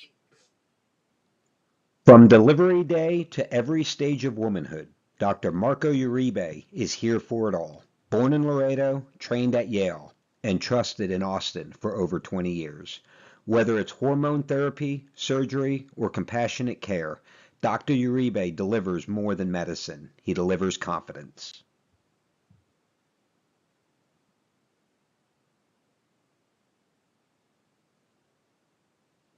As the Round Rock Dragons bring the energy and the excitement all season long, Hughes Insurance Group is proud to power the broadcast as a game time sponsor.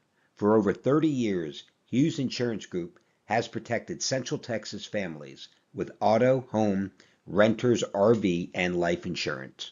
As an independent agency, Jason shops top-rated companies to find you the best coverage at the best value. Coverage you can count on, a team you can trust. Call Hughes Insurance Group today and go Dragons.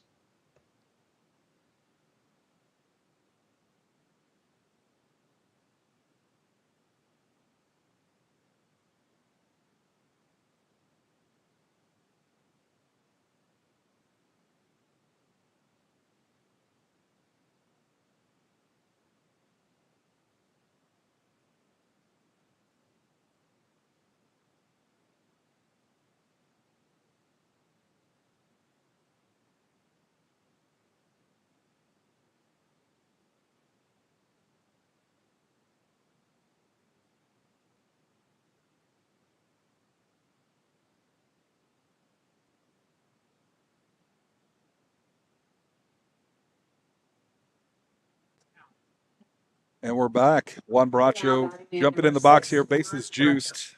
And just to confirm, we are at home on Tuesday versus Vandegrift. It is middle school night.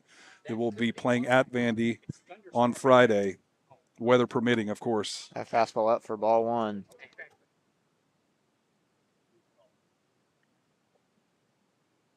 Dragons batting around again.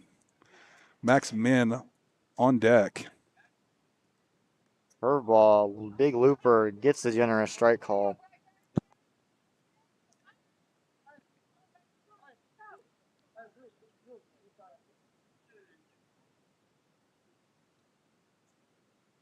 Another curveball swung on, hit into the 6-hole, dive by the third baseman, picks it up, not able to get out of the glove.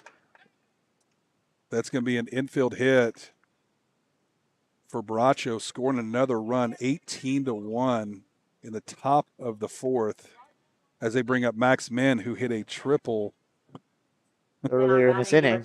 Giving a call out to some of the alumni over here, a nod and a wink as he's walking to the batter's box. You don't see that very often. Max Min, a character. That is an understatement. He said that is an understatement. The curveball misses for ball one. I still remember one of my funniest memories. I think last season when he lost in fantasy football, he had to do a TikTok dance, I believe. Wow, yeah. And that was painful. That's a callback from the past right there. Well, Brandon had to do them a couple years running too. So. Oh, dude, those were bad. Those were bad. Those were like multiple. Those were multiple videos. Oh my! Yeah, they dropped him and he had to find his way back.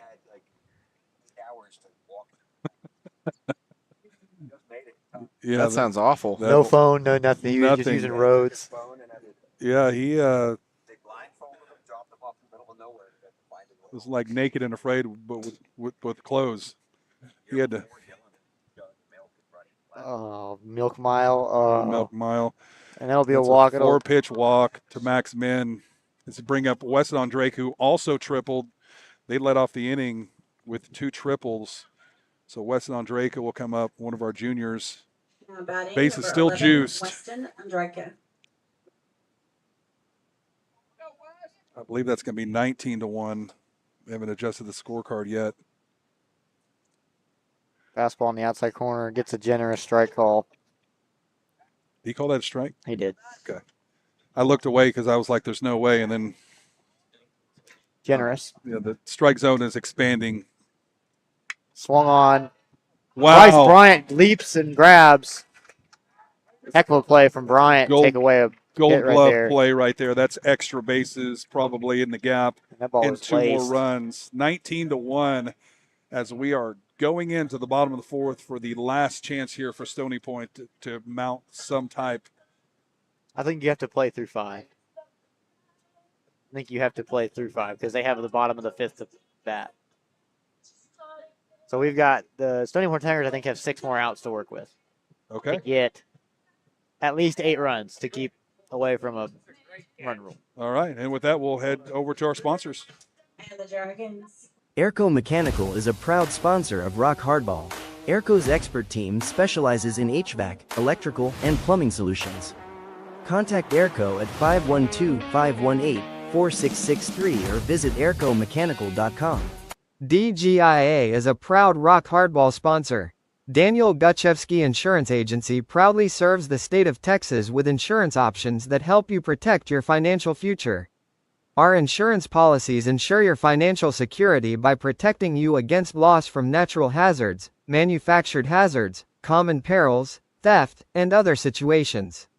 Call today at 737-332-3442 or email dan@dgia.net. JM Electronic Engineering, Inc. is a proud sponsor of Rock Hardball.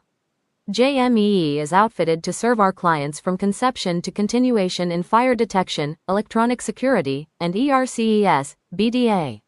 Call us at 512-244-1212 or find us at jmee.com. Shady Acres Pet Ranch is a longtime proud sponsor of Rock Hardball. Shady Acres offers all your doggy daycare and boarding needs. You can call Shady Acres at 512-333-2673 or visit Shady Acres Pet Ranch.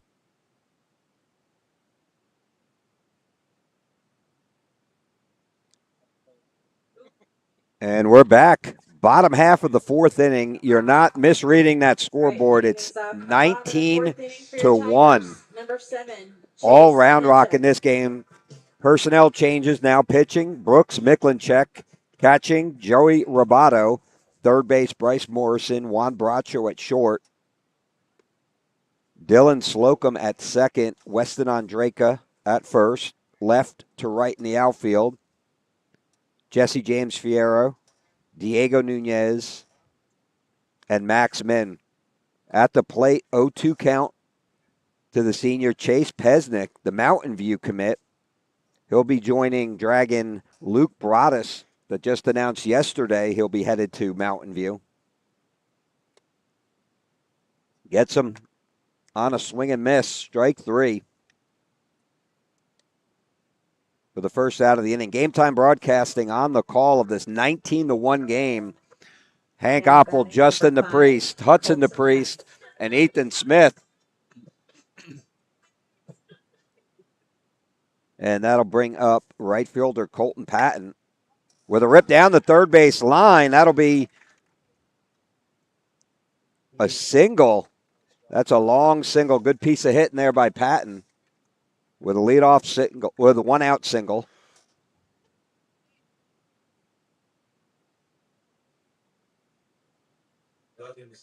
And that'll bring up second baseman Now batting number 3, Elias Vasquez.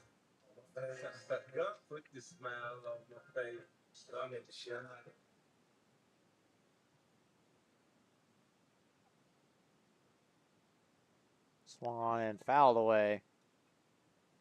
Strike 1. Runner at first with 1 out.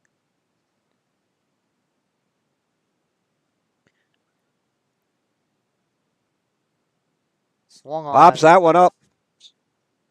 Into right field. Max in underneath it for the second out of the inning.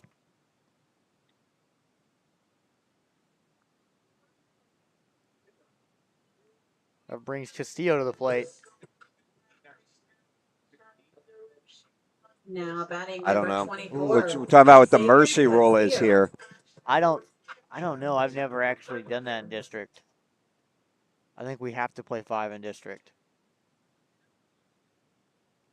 The Dragons able to reuse Miklinchek after he was in relief last game. We talked about this last night. This is what the Dragons needed to kind of get heated up here from the 5th inning on. Tonight, they've tacked on 17 hits. So definitely a far cry. I mean, they've put up more runs in the past 2 games than they've put up in, I think, the past 5 district games. Pickoff attempt. Had him leaning, not able to get him, though. And they're going to end up calling a balk. They say it wasn't 45 degrees. What was? Yeah, so for a lefty, they have a easier pickoff move to first base.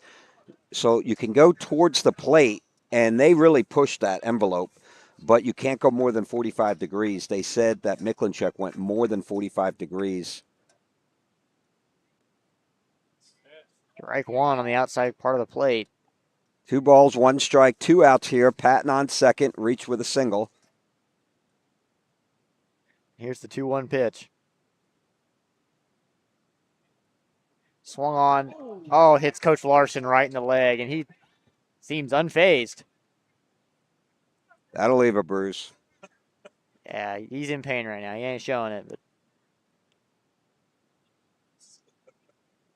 That wasn't a glance.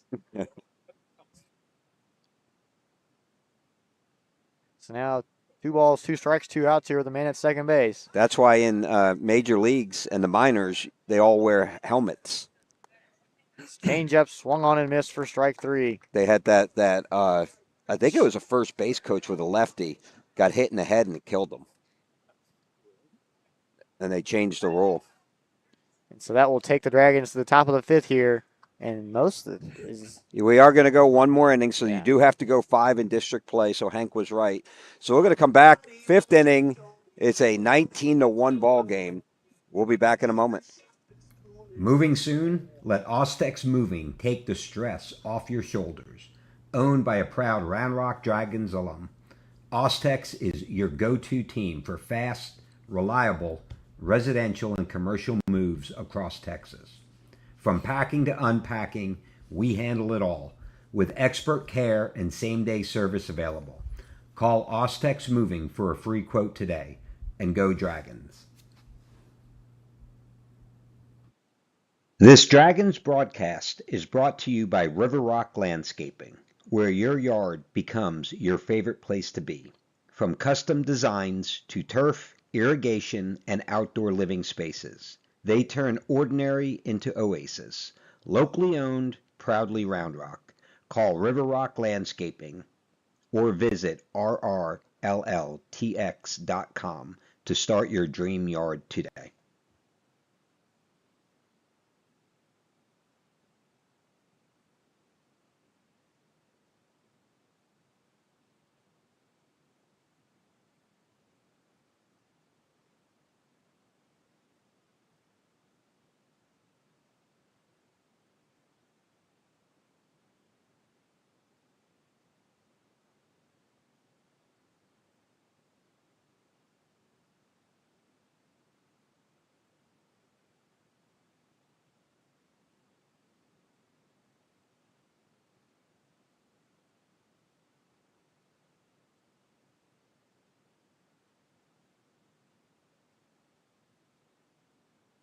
All righty, we're back. Game time broadcasting on the call. Hank Oppel, Justin DePriest, Hudson DePriest, Ethan Smith. This is Bob Slocum. We go to the top of the 5th inning. Dragons leading this one 19-1. If they're able to hold this run differential, this will be the last inning of the game.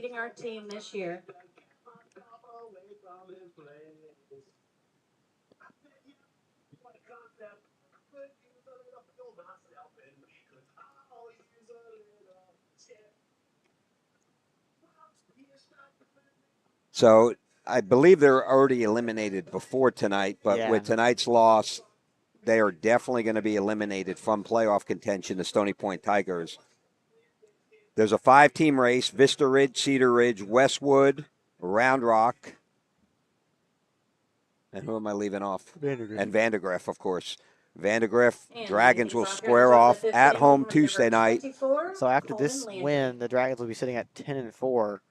And so if everything goes right the Dragons' way, them and Vandergrift, they should have the head-to-head over Vandergrift. First pitch to Coleman Landry's fouled back. But we got to win those two first. So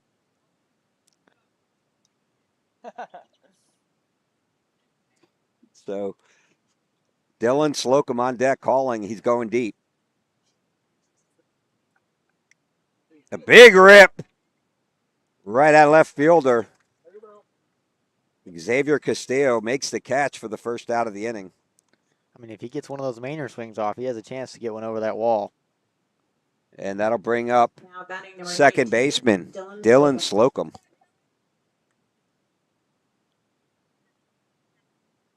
Round Rock has scored in every frame: 3 in the first, 4 in the second, 5 in the third, 7 last inning. Huge swing and a miss on the changeup. That'll draw a smile from Slocum.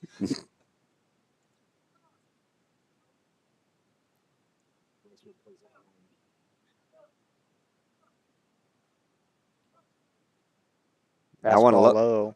1-1 to Slocum. Dugout has a Slocum chant going, and it comes back. Big swing and a miss. Right center. Taking swings like he's Big Papi up there. That's what happens when your front shoulder flies open trying to kill a baseball. Swing hard in case you hit it. Curveball hangs high, 2-2. Why are you smiling and yelling at him? That is Dylan's personality. He gets in trouble with the coaches because they think he's fooling around, but he has fun up there. Rip up the middle. Bryant fields it, fires it to first in time. That'll bring up the junior Jesse James Fierro. With 2 outs. Now batting number 20, Jesse James Fierro. That is Dylan's personality. I have a picture when they're real little, him and Brandon sitting next to each other on these little ride-on toys, Lightning McQueen ride-on toys, and he's sitting there with a huge laugh and making Brandon laugh. It's my favorite picture because it just depicts the personalities of both of them. So 0-1 to Jesse James. Swung on. That would be fouled away. Special thank you to Aaron Oppel and Hank Oppel for bringing the canopy. It was misting when we started. Electronics do not like any mist.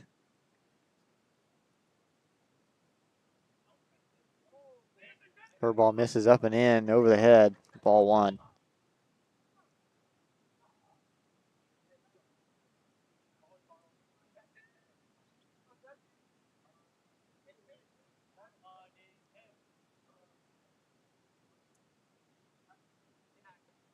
Another curveball up and in for ball 2. Jesse James slowly working the count back. All 2s on the board. Top half of the 5th inning, 19-1 Round Rock. Swung on. That'll be popped out of play again.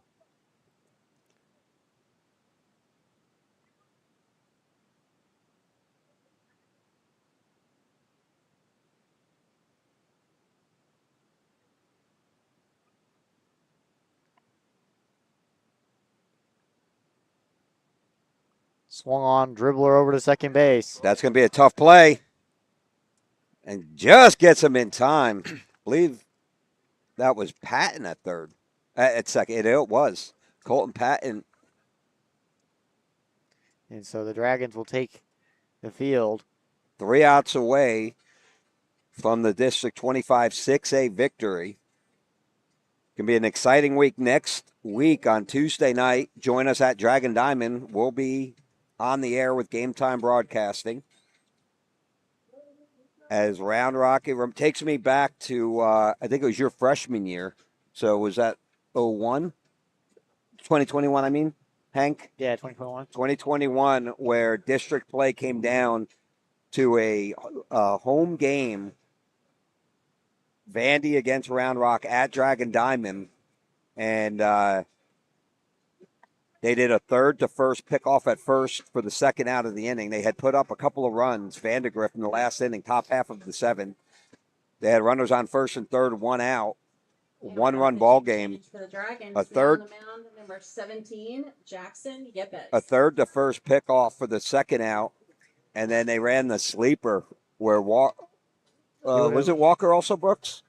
The catcher at the time, and then he backdoored him at third. No, it would have been Austin Mungia at the time. That would have been that Yes, catcher. Mungia backdoors him at third base for the third out of the inning.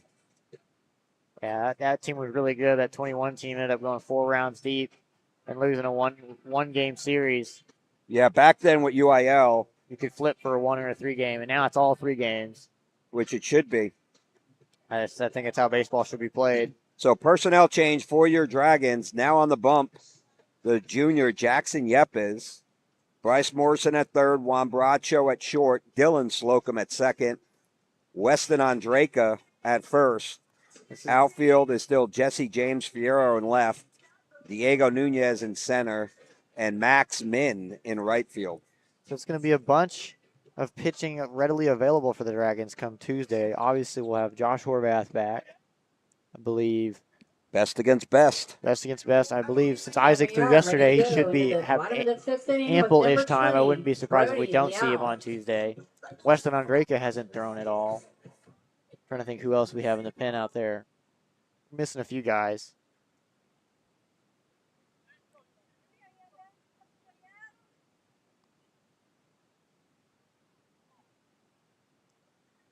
So 1-0.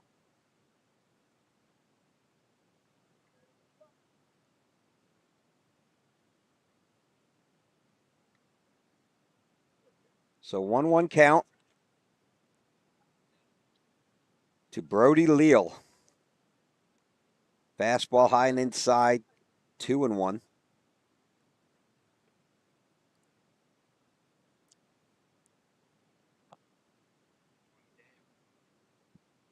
Fastball just a hair high, 3-1.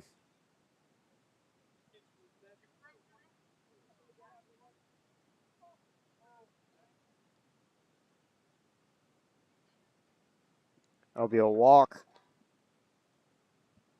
I never knew that they called this Tiger Diamond.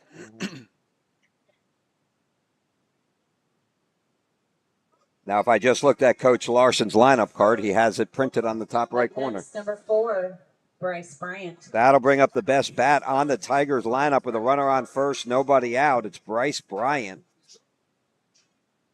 Had a big game last night. So that had the Tigers up 4-0 going into the fifth. Swung on. That'll be hit really hard down the third baseline foul. Some SEC scores while we wait. Florida's beating Auburn 3-2.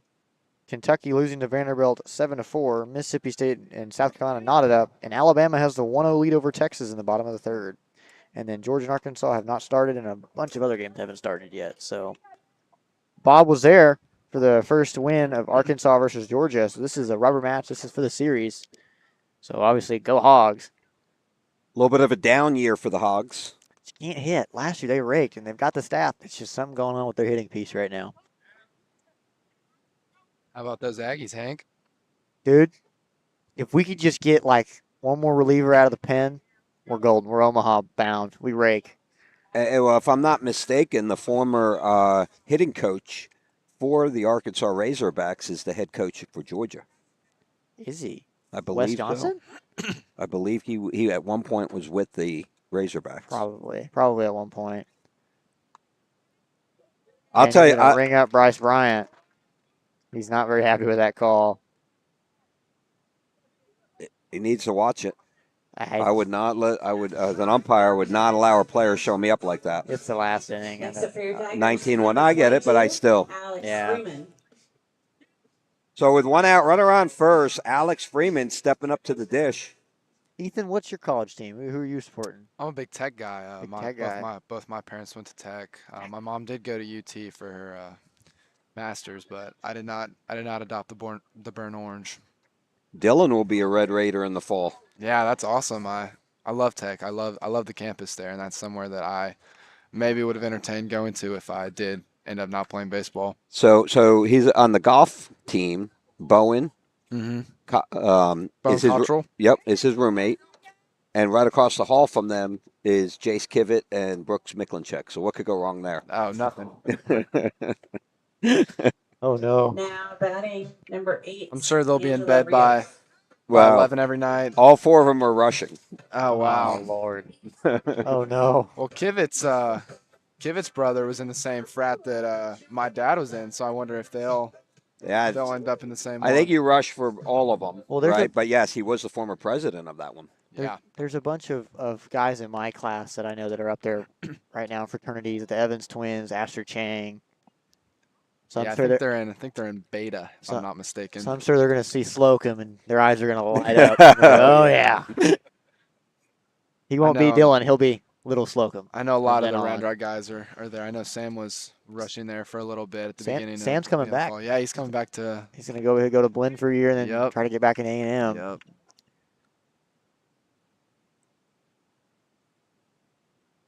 I miss seeing Paul DeLong around the stands. PD trucks, man. He'd always pop up whenever you least expected him. That one's going to be a fair ball ripped down the first baseline. That grass is going to cut it down, and that should be one run will score. So Angelo Rios with a RBI double. That'll make it 19-2.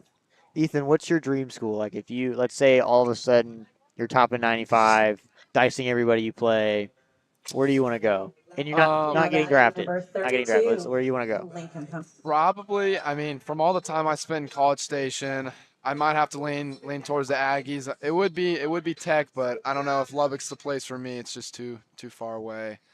I'm a big time homebody, so I'd like to stay relatively close to home. But if I'm gonna go out of state, I'd really like to go to Wake Forest with the pitching lab they have there, and that place is beautiful. Beautiful. What do you say if Coach Schlossnagel calls you? Tell him no. He'll leave you and betray you, leave you to rot. I'm rocking burnt orange shift, they call me. I'm sensing some animosity here, Hank. Well, yeah, you come back to Bluebell and get your butt kicked. Yeah, we were talking about that a little while ago. They deserved it. Great play by shortstop Ron Bracho. Calls everyone off, makes the catch in shallow center field. Stony Point Tigers down there to last out. And it'll be the Mountain View commit, Chase Pesnick. There's 2 Mountain View commits on the field today. Pesnick and Luke Broadus for the Dragons. I mean, we kind of figured at some point in the season he was going to commit somewhere. That ball's crushed in the left Deep field. fly ball off the wall. He's going to 2-hop the wall. He's trying for second. So a 2 RBI double for Pesnick. Now makes it 19-4.